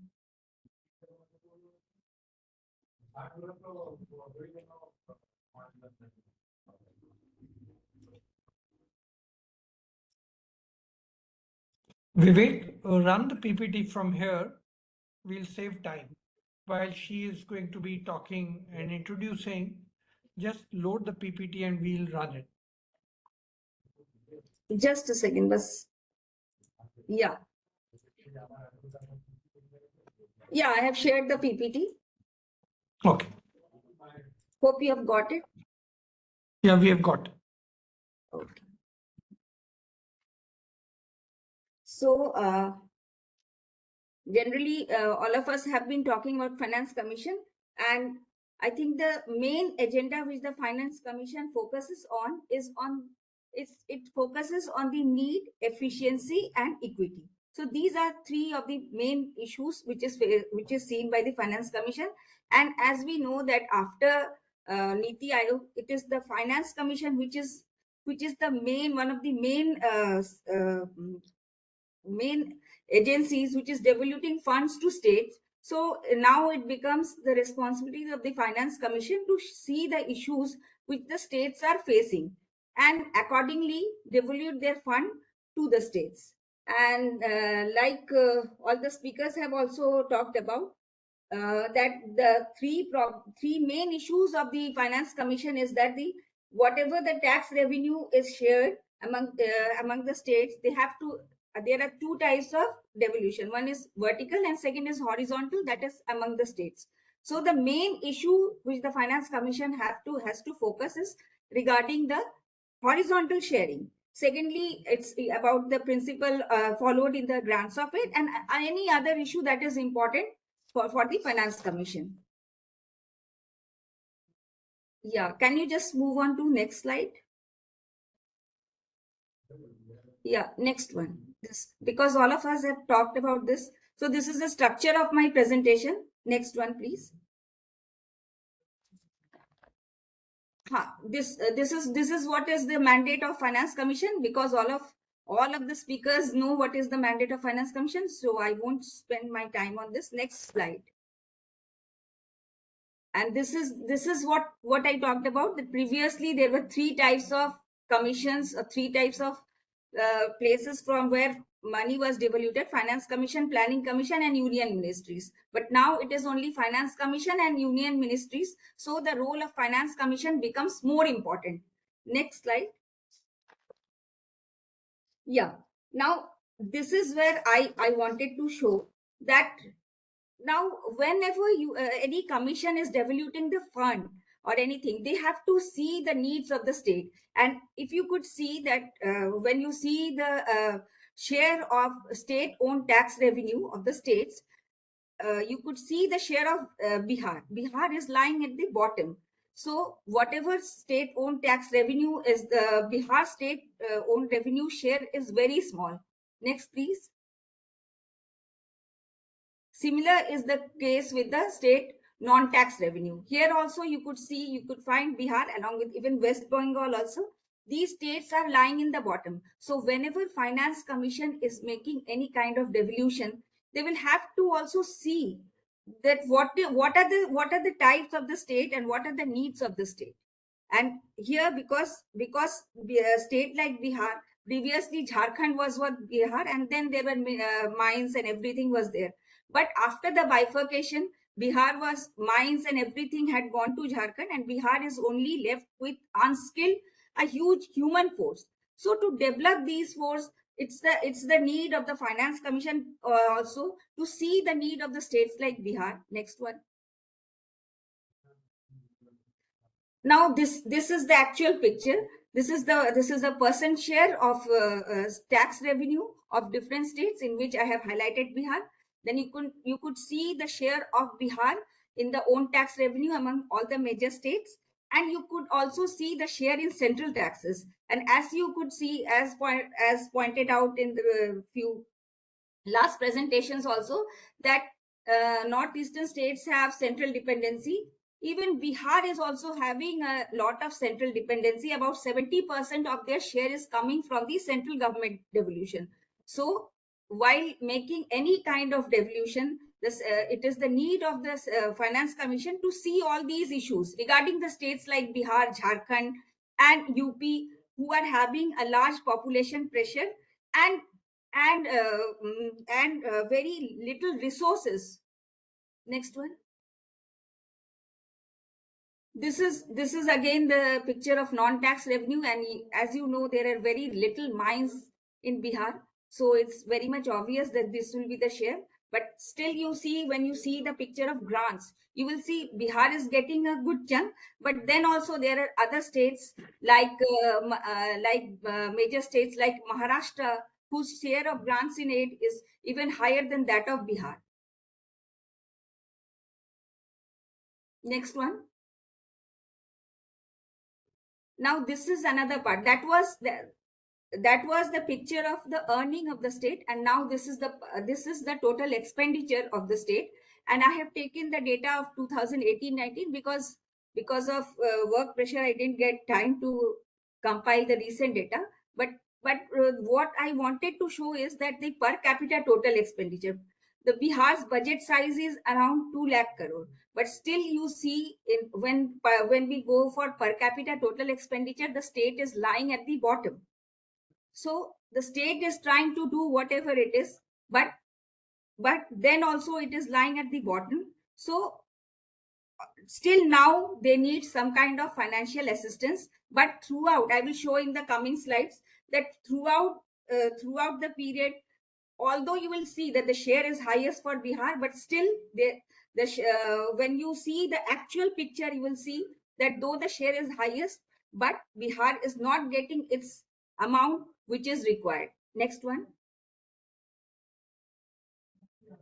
Now this is the types of criteria which are taken for devolution. Next slide, please. Now you could see that this is showing the differences between between the states, and you could see here where the Bihar, along with northeastern state, the next is the ranking of Bihar, and Bihar is also the financial variation is also higher in Bihar. Next one. Now I will show some slides which are the issues before the Finance Commission to consider. And as you know that the states are having regarding, when you see the share of revenue and expenditure, you will see that the state share of revenue is small, but its expenditure part is higher, whereas the share of revenue of the center is higher compared to its expenditure. And I would like to read here a few lines from Finance Commission report of 15th Finance Commission, that the states had only 37.3% of the resources, but were responsible for 62.4% of the incurred expenditure. This reflects the large vertical imbalances arising between the union and the states due to effective commitment of expenditure compared to the revenue powers. So these are the things which Finance Commission has to consider. Next one.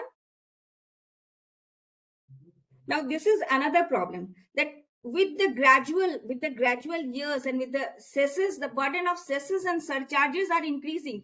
With each budget will see that the burden of cesses and surcharges are increasing, and as you know that these are the part which is not shared with the state.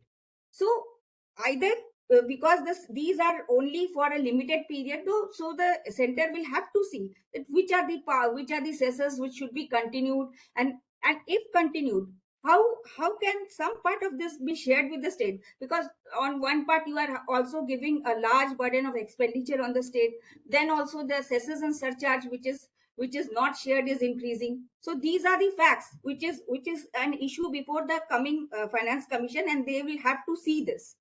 Next one. Now this is another, these are the criteria, but if you see, there is some horizontal imbalance in this also. For example, for the low income states which are subjected to great fiscal pressure, which I have already discussed, a general compliance regarding the universal applicability of the criteria originally suggested by FC undermines their character, because if you see that forest cover, we are not benefiting from forest cover. If there is even the demographic change, though the weightage given to demographic change is higher, but still Bihar is losing somewhere. Even regarding area, there also Bihar is losing. Then regarding climate, there also Bihar is losing. So while selecting these criteria, what I suggest is that you should see that state specific needs should be thought of, and if regarded, two types of criteria could be devolved. First for the developed state and another for the laggard states which are lagging behind and need some kind of push to come up. Next one. Now this is what this is the share of horizontal distribution. This figure I have taken from RBI, and you could see how the shares are changing. Next one. This is also how the share in taxes, grants, and loans from center is changing. If you could see that gradually the share of grants is becoming smaller. So this is another concern for the states like Bihar. Next. Now, if you see the table, because I had on another table also which I had given in UPW, where I had shown that though the share of states like Bihar is in states and other states like UP and all, the share is increasing. But if you see the actual increase, you will find that somewhere the state's increase is the state is lagging behind compared to other major states. But here, though I didn't get time to prepare that table, so I am giving another table which is from my latest article, which will be coming very soon. So here you could see that although 15th Finance Commission has tried to do some kind of favor to the state like laggard state like Bihar, but if you see comparatively right from 13 to 14, the share of Bihar is declining. Then even for 15th Finance Commission, if you see the states for Maharashtra, their share is quite high. So whenever you are devoluting, you will have to see the needs of the state, and you will have to decide the share accordingly, because though the share is increasing, but when you count the actual amount, you will see somewhere the state is losing. Next one. Now, these are some of the things which are like after COVID, there was a provision of additional borrowing with 2% of additional borrowing of FRBM with 2% where you can borrow more than above 3%, 2%, out of which only 0.5% was unconditional and rest of them was conditional. So when you are supporting states which are already needy, what is the meaning of this conditionality? Then regarding local bodies also, when we are already lagging behind, we are not having panchayat buildings, we are not having proper records. So you are there to help us. So if the conditionalities are imposed along with the release of grants, so how will you will give the first grant, then you will wait for the performance. So it's okay, you wait for the performance, but you will have to see the need of, you will have to see the need of the state. Are they able to prepare all this? Then how far? Next slide, please. Next, about this, Bihar has always followed FRBM rule and has always tried to keep its expenditure in the limit of 3% of GSDP. But still, we are not getting benefit. But the states which are not following, they are getting revenue deficit grant. And you could see the picture. Revenue deficit grant is gradually increasing. Along with the states are also increasing. So is it a kind of, is the state which is following the norms is being penalized? So the state, the commissions should also see to this, that instead of giving revenue deficit grant, they should help those state or reward those states which are following the fiscal rules, fiscal discipline. Next one. So with this, I sum up, and one of my suggestion is that instead of giving revenue deficit grant, the coming finance commission should focus on development deficit grant. So revenue deficit grant it is a reward to states which are not avoiding the rules. Instead of that, the finance commission should see that states which are lagging behind in development, they could be given development deficit grant, that too for a limited period. Secondly, from the point of view of fiscal federalism, backward states should be taken special care of. Then finance commission should also try to see that the fiscal rules are properly followed, like FRBM rules and all. Then obviously climate is a big issue today. So even to help the states which are lagging behind, there should be some kind of a special focus on climate, and then there should be some kind of incentive for women as well. And one burden which the state is facing now is the increasing number of CSS, and that too also the increasing share of CSS. Like now, some of these schemes are like some of the schemes are such that the state's burden is 75%. State will have to give 75, and only 25 will be given by the center. So these kind of schemes, they are not going to help states like Bihar. And lastly, the number of CSS should be reduced. And if some of the CSS are addressing the same problem, they should be clubbed together. And lastly, the state-specific schemes, grants, which were given in the last 15 Finance Commission also, but were not followed or not given. Only health grants were accepted and others were rejected. So it's my request that even like 13 Finance Commission, the 16 Finance Commission should also consider giving state-specific grant, so that the states like Bihar could be benefited from that. With this, I end my presentation. Thank you. Thank you so much, Professor Barna. That's very, very informative. I did not realize, but Professor Dr. Surjit Bhalad is there with us right from the beginning. Actually, he was to chair the session, and I should have seen right in the beginning that he finally did join. Bhala sir, would you like to make some observations?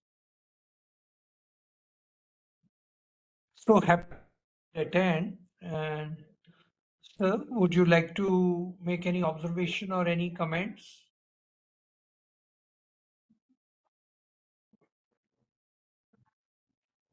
Okay, I'm not getting any response.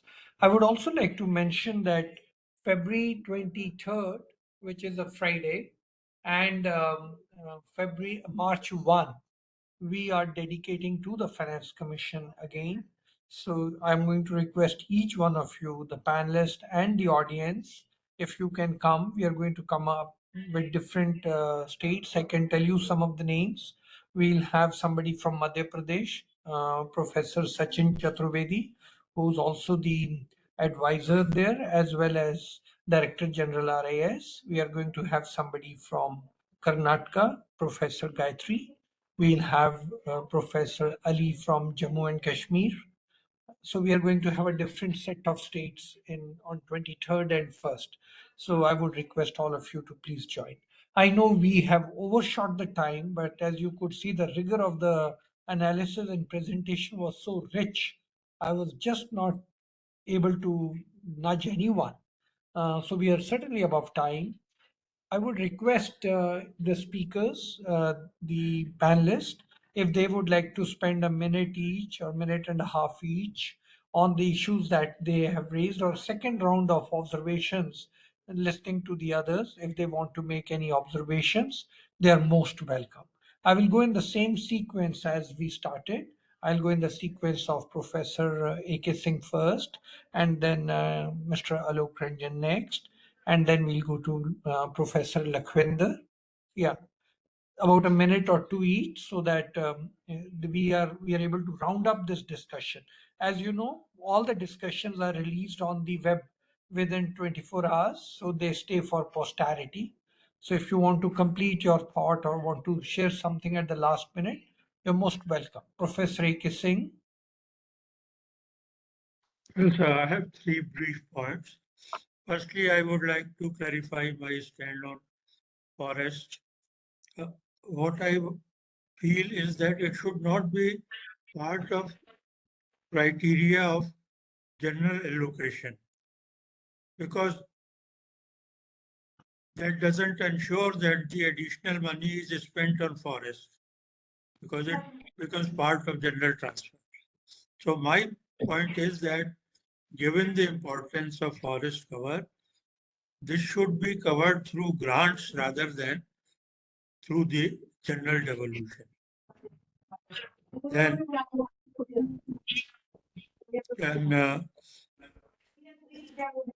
I agree with Alok Ranjan ji that there should be greater decentralization of resources.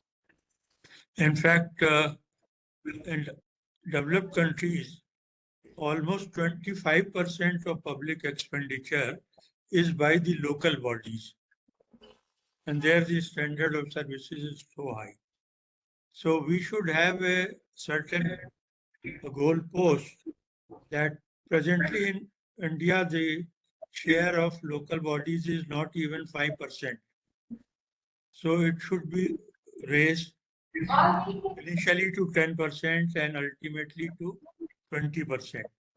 So a broad division of expenditure, say between center, states and local bodies, we should try to attain that. My last point is that it is not only the share of resources, but it is also how the tax revenue is increasing. At present, the central tax revenue as percent of GDP is only 11%. And it has not increased in last 10 years or so. So this is much lower than what is prevalent even in some other comparable countries like Brazil, which has about 30% tax GDP ratio. So this issue should also be addressed, how to raise the tax GDP ratio of center as well as the state governments.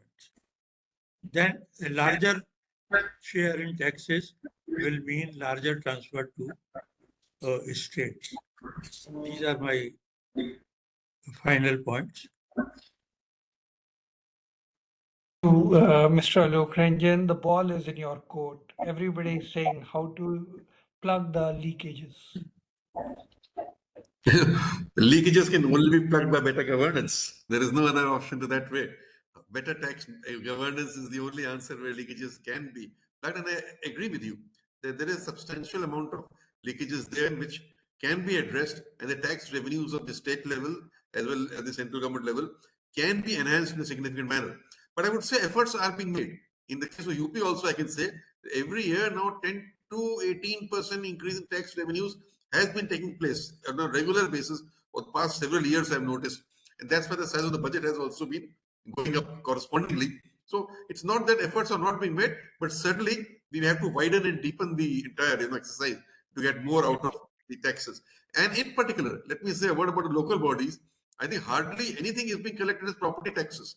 It's only 0.6% or something of the total tax revenue, something if I'm not wrong, which is being collected in property taxes. There is huge potential. And unless the local bodies generate their own tax revenues, on their own, then it is not possible for them to really function in the manner that they're supposed to do. They can't only depend upon transfer of funds from the state level, because with that comes so many conditionalities, and they actually become kind of, siphoning, attaching themselves to the state government in every matter. So if you want some autonomy and more autonomy, they have to go for more raising of resources at that level, and a lot of effort needs to be made. I agree with Professor Lakwinder about innovation index. I agree with Professor Panda about sustainability and SDG goals also, and about the Madam Ganguli also about later on when she spoke about revenue deficit, not being rewarded to that extent, and why not reward states which are, more, they are rewarded, but reward more for fiscal discipline. That's all I have to say. Thank you. Professor Lakwinder. I think the discussions happen to be very, very enlightening, and it's a learning experience. I would like to re-emphasize one or two points, especially when we talk about the cess raised by the central government. You'll find that if cess goes beyond 1 year, it should be shareable. Largely, you'll find that the cess which is imposed should be emergency kind of thing and a temporary one. But since the cess is being regularly collected, not shared, so I think that that is very important that any cess goes beyond 1 year should come under the shareable taxes. That is the big amount of revenue that is, monopolized by the central government should go for, these states. The second very important thing is that centrally sponsored schemes, those schemes are relatively universally developed, and most of the states are very diverse. Those are not actually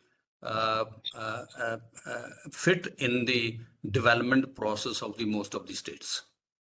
Therefore, forcing the states to spend on either 60% or 40% of the shares which has in the centrally sponsored schemes is totally ridiculous. I think the centrally sponsored scheme should be 1 or 2 or 3, whatever the amount of scheme should be developed, those should be 100% financed by the central government. And the state should allow to develop their own schemes, whatever the revenue they have with them. The third thing I would like to emphasize is that the municipalities earlier happened to have a lot of resources with them. Nowadays, all those resources has been slowly to rationalize the taxation system, removed those taxes where those taxes and promised that those they will get grants. So nowadays the grants are relatively very politically sensitive kind of system.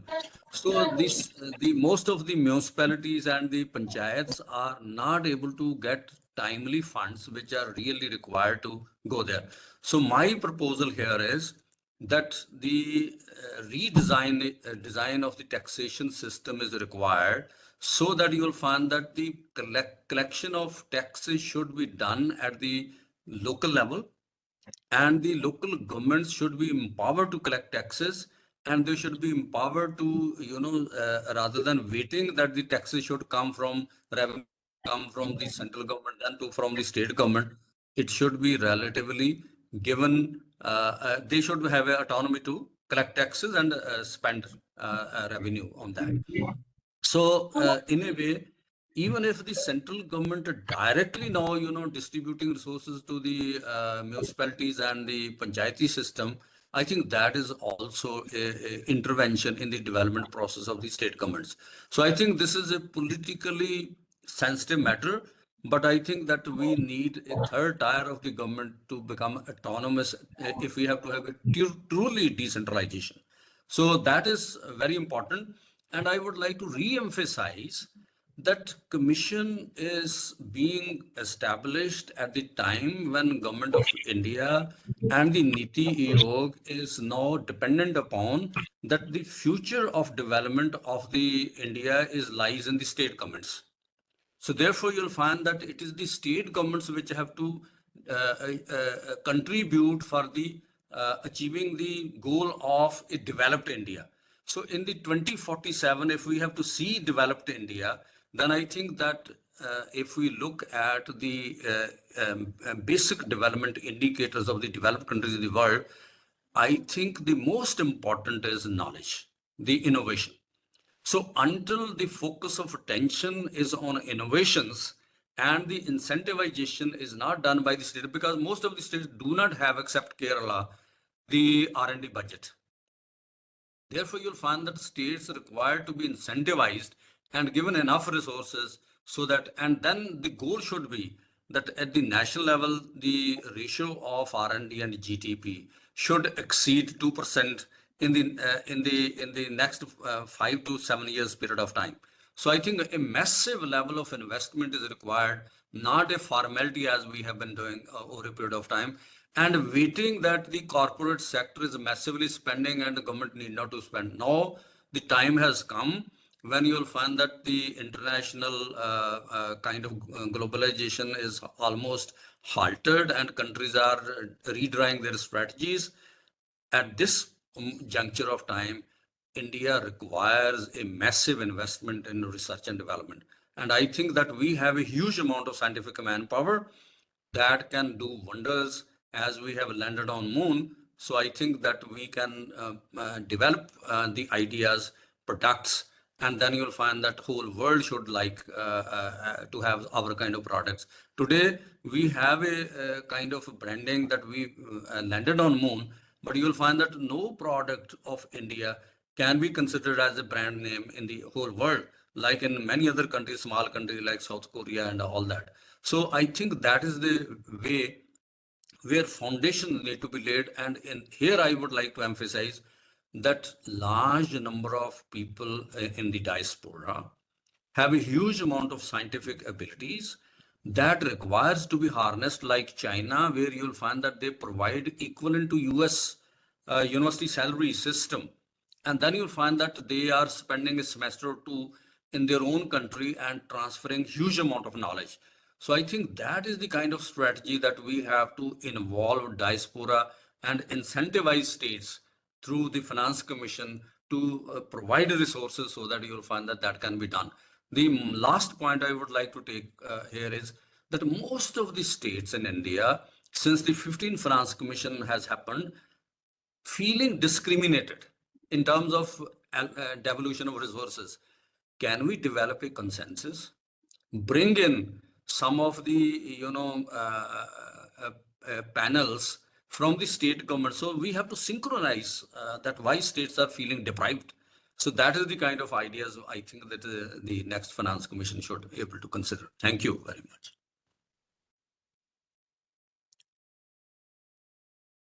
Charan Singh, you have to unmute. Professor Saswati, please. Thank you for the second round, and I won't take much, but except that I would emphasize on 2 points, like the criteria to be adopted by the finance commissions would be, of course, income distance would continue to be there. To some extent, since we are talking of sustainable development and lifestyle change and development, so environment and disaster addressing issues, some criteria would also be there. And whatever be the devolution formula, there would always be some states which should have cost disability, which should also have some fiscal disabilities. And in order to address those, like the 15th Finance Commission had recommended, maybe we would continue with the same kind of grants in aid to follow up. But what I would like to emphasize is that so far as since there has been a lot of with the GST and all kinds of centralization of taxes, rationalization of tax devolution would be really challenging, because how we address these diverse issues which have come up would be a very, very challenging term, because how do we find the acceptable way of indicators to be devolved? Like earlier we had the 2011 census. This year we do not have the census. So how do we use the population criteria? That would be another challenge. So, like the criteria is to be adopted. How do we do it? How do we address the disaster issue, environmental disaster issues and other issues? So all those things to be incorporated into the devolution formula. How do we address this? That would be the real challenge. And of course, any discrepancies would always be addressed by the grants in aid coming from the central government in different schemes and central sector schemes. So far as the Northeast is concerned, I said yes, Northeast would still have the cost disability, the fiscal disability, and yes, the central sector schemes would still continue to dominate the Northeast sector for another maybe for another 5 to 10 years, another decade, because there's massive investment in infrastructure is still required for Northeast, because we do see a lot of improvement. And to continue this, to make this, because we must understand and accept the fact that none of the northeastern states were economically viable when they were formed. So to make them viable, we have to create some basic infrastructure to put that in impetus. So far as Northeast is concerned, this, despite whatever be the devolution, the central sector schemes are going to be the major decisive factors for another decade or so. So with that, I would stop. Thank you, Professor Panda. Thank you, sir. Just a couple of points which comes to my mind. One is, of course, I have spoken about it. The first thing which the FC requires is to have a re-examination of the criteria for devolution. For example, Yeah. just as we have the income distance, we can think about the SD deficiency distance, the SD distance, sustainable development deficiency distance. That's one part actually which will help the states which are having problem with respect to realizing these various dimensions of the SDG. So SD distance is one. Similarly, also you can have infrastructure distance. I think that could be also thought of. Then simultaneously also, I think to promote more of sustainable, to incentivize sustainable development, there should be also SD efficacy arrangement. I think states which are efficient and promoting sustainable development more than the benchmark value needs to also be incentivized. So SD distance and SD efficacy needs to be done. The moment we talk about SD efficiency or efficacy, it also includes innovation, which Professor Singh was talking about it. So there itself, innovation comes to play a role itself. And along with that also, what I talked about it, we also need to, because I know, I think we are going to give a leadership to the whole world. So what I talked about it, that when you talk about this SD efficacy, we also need to factor in there itself the arrangement of what I call sustainable creative destruction. That needs to be factored in there itself. That's number one. The number two, we also think about expenditure management. It's all about devolution. Finance Commission is more towards devolution, but then somewhere down the line, there should be some arrangement, some kind of a proposition from Finance Commission to effectively manage expenditure, particularly in the context of the northeastern states. And the third thing which I would like to reflect upon is about the need to manage subsidies, debts, and old pension schemes, for example. The subsidies now increasing very much. The average spending on subsidy now comes to like 0.87% of the GDP. States like, for example, Punjab spends 2.35%. States like Rajasthan also spends almost like 2%. So, and with the introduction of the old pension scheme, I think that these states, that the fiscal situation of these states naturally will become unsustainable. So something needs to be done there itself for these things. And the other thing is all about how you calibrate the institution of Finance Commission with GST Council. I think, because from production arrangement to, we have moved to now consumption arrangement. And with the GST coming in, there's overlapping of GST, the GST Council's role with Finance Commission. So some kind of fine tuning needs to be done there itself. And When it comes to the northeastern states, as my predecessor has said, development is the priority in that part of the country. They will not be able to sustainable without the central transfers. So that's why they have to be given that breathing space. I think once they, benchmarked, level of development, I think a rethinking on devolution of resources from the center and from the Finance Commission to the northeastern states can be thought of. But the timing, I think, the needs handholding, the needs. In fact, the only thing what's required is that, along with those devolutions, the management of the expenditure, the transparency part needs to be taken care of. That's all for the timing from my side. Thank you so much. Thank you. Professor Dutta. Thank you, sir. So I will, in my second round, I will emphasize on 4 points.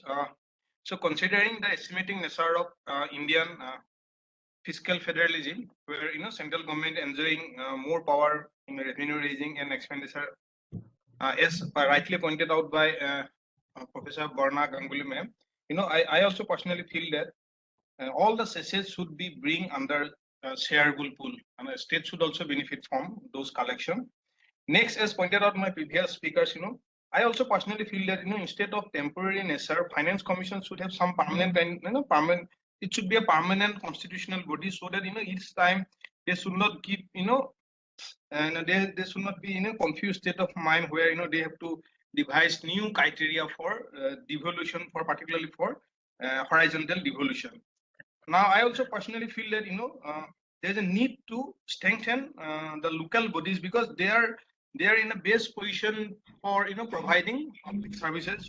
So what I personally feel that for the local government should be, that means panchayat and municipality should be strengthened, and the best way to do is to the direct transfer from the central government to the local bodies. Otherwise, they always dependent on the state government, and they don't have their own revenue sources.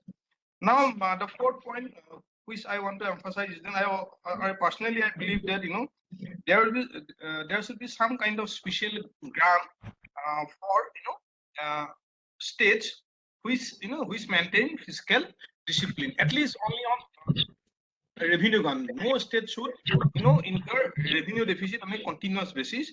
So that will provide the incentive to the state government to have fiscal discipline. Otherwise, it will lead to macroeconomic. Otherwise, it will lead to macroeconomic instability. So these are some of the points which I want to emphasize. Thank you.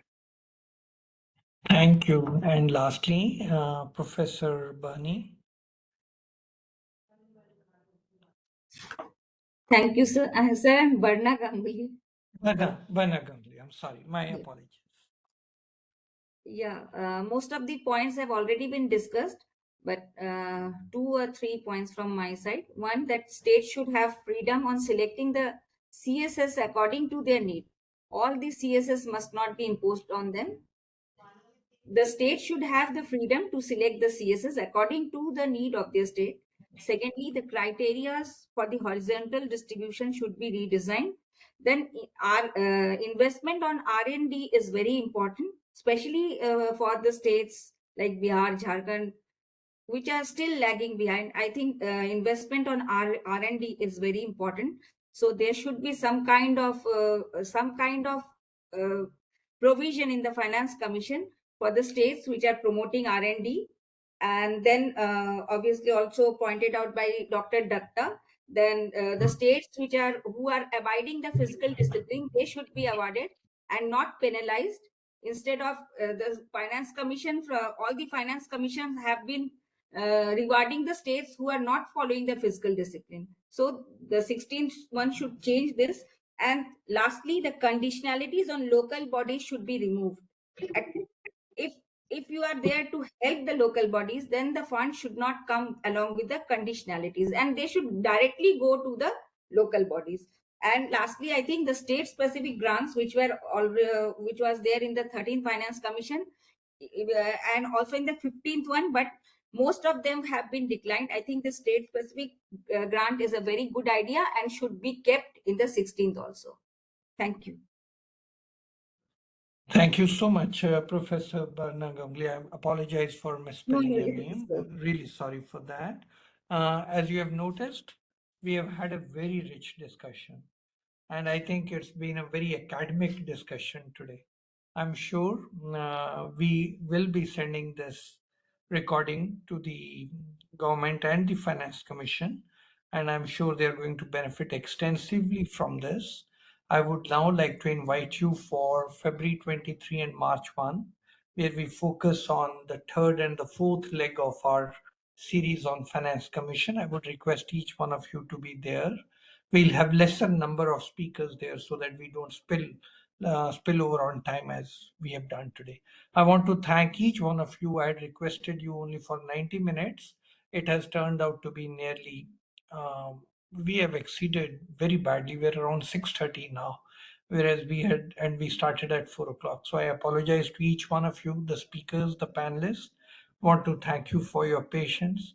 And the audience, I want to thank you. There was a time when we were more than 90 people and listening throughout till Professor Ganguli had finished. We had nearly 90 people, and then they've thinned out now. So the interest is there. I really want to thank the audience. Just want to make two announcements. The budget is on us. So 2nd of February, then next Friday, we are having a budget discussion, and we'll be analyzing. And none of us are journalists, and none of us are anywhere else. So it's very academic discussion on the union budget and analyzing it. Though it's an interim, but it's an important budget. The other thing I want to make request to each one of you, EGROW Foundation at a very nominal rate, and if somebody can't afford it, we waive it. At a very nominal rate, tries to every evening from 7:30 to 8:30 online offer classes 5 days a week. And these classes are basically a module on financial economics, a module on Indian economy, a module on macroeconomics, a module on law and economics. So somebody or the other is speaking every evening from 7:30 to 8:30 under the modules. And we would request you to please spread the word. It's at a very nominal rate. The best minds in the country speak, and I don't want to list them, but I can tell you the best minds in the country speak in that 1 hour duration. So if you can spread the word. As you all know, we talk of financial literacy. EGROW is making an attempt, an effort to increase economic literacy. So please, students, faculty, policymakers can benefit from this series. Do spread the word. So next week, the discussion is on the budget. The week after that, on 9th, we have another discussion, a week after that another, and then February 23, we have again the Finance Commission, and March 1, the Finance Commission. Request each one of you to please come. Once again, let me conclude by congratulating each one of ourselves for the 75th Republic Day celebration, which we are doing today. And I wish you a great weekend and see you all next week. Thank you very much. Thank you. Thank you, Professor Charan. Thank you. Thank you so much. Thank you. Thank you. Thank you, sir.